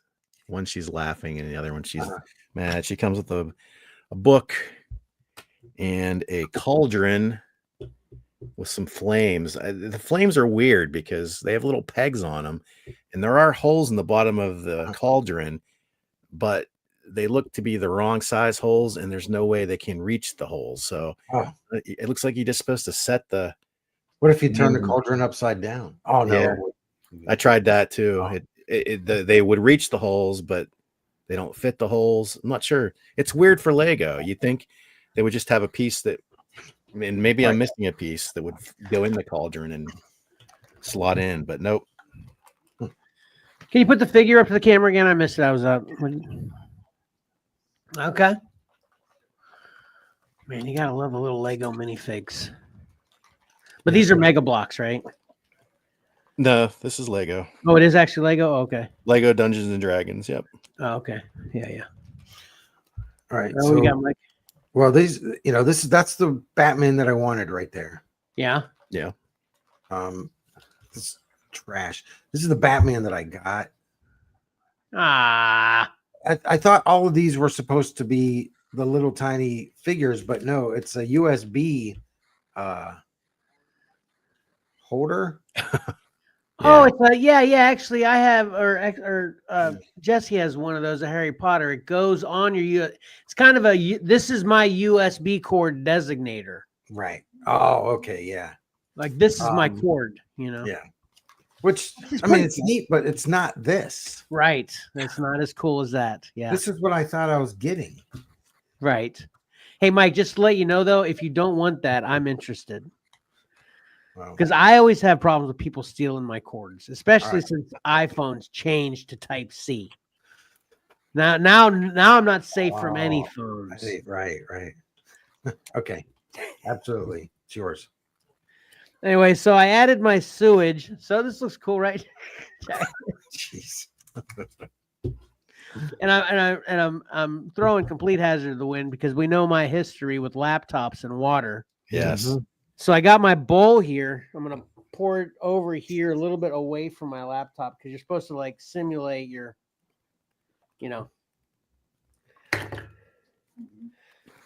It's pretty cool.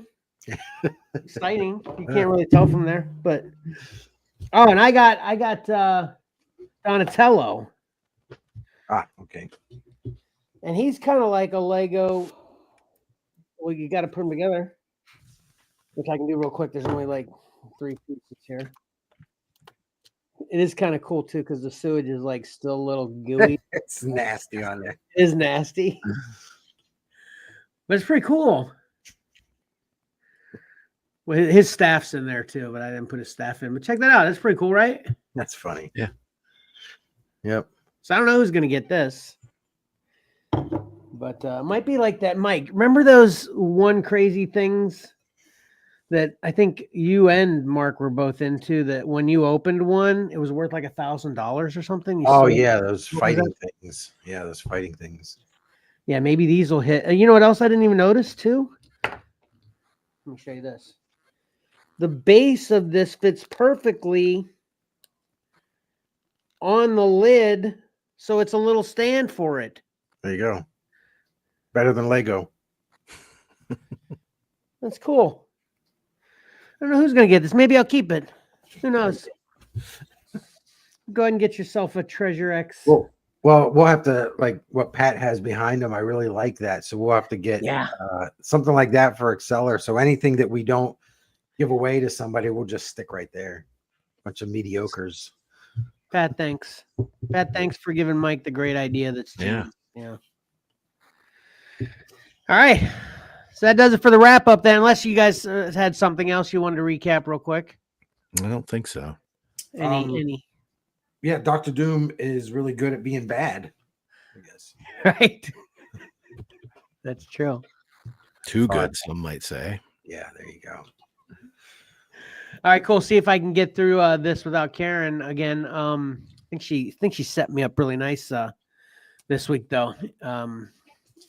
Totally without Karen, that scroll was still on Pat's Collectibles. Although it's kind of we're doing a Collectibles recap anyway. So, all right, please like, comment, subscribe, and hit that bell to get notifications of everything we post. Follow Xcellar Comics on Facebook, Instagram, and X, and follow Xcellar_comics on TikTok. We've got a little bit of an extra period of time before our next regular live stream because we've got a special show brewing.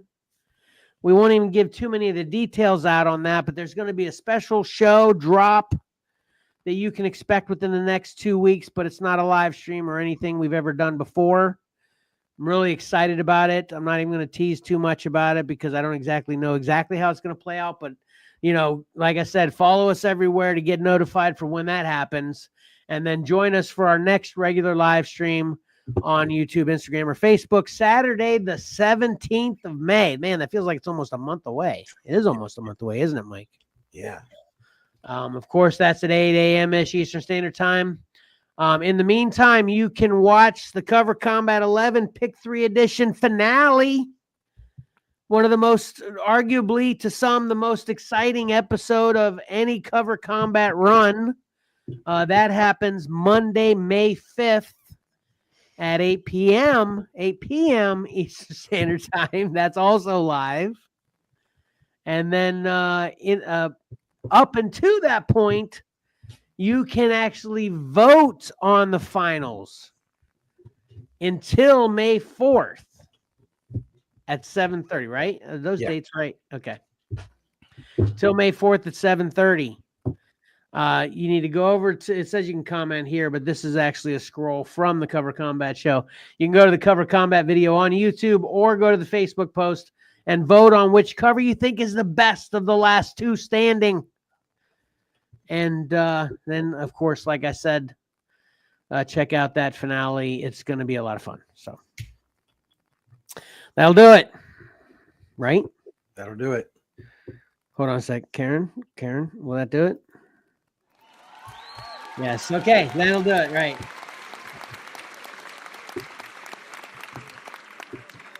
Pat, nothing else? Nothing else. Mike? Nope. Thanks for watching. Thanks for watching, and a special shout out thanks to Sanav for commenting so much tonight or this morning. We love a lot of comments. We asked a few questions during the show. Please let us know that below. And until next time, don't forget, appreciating great art is awesome, but reading a great story is also a lot of fun. So why not pick up a comic book and do both? Xcellar out.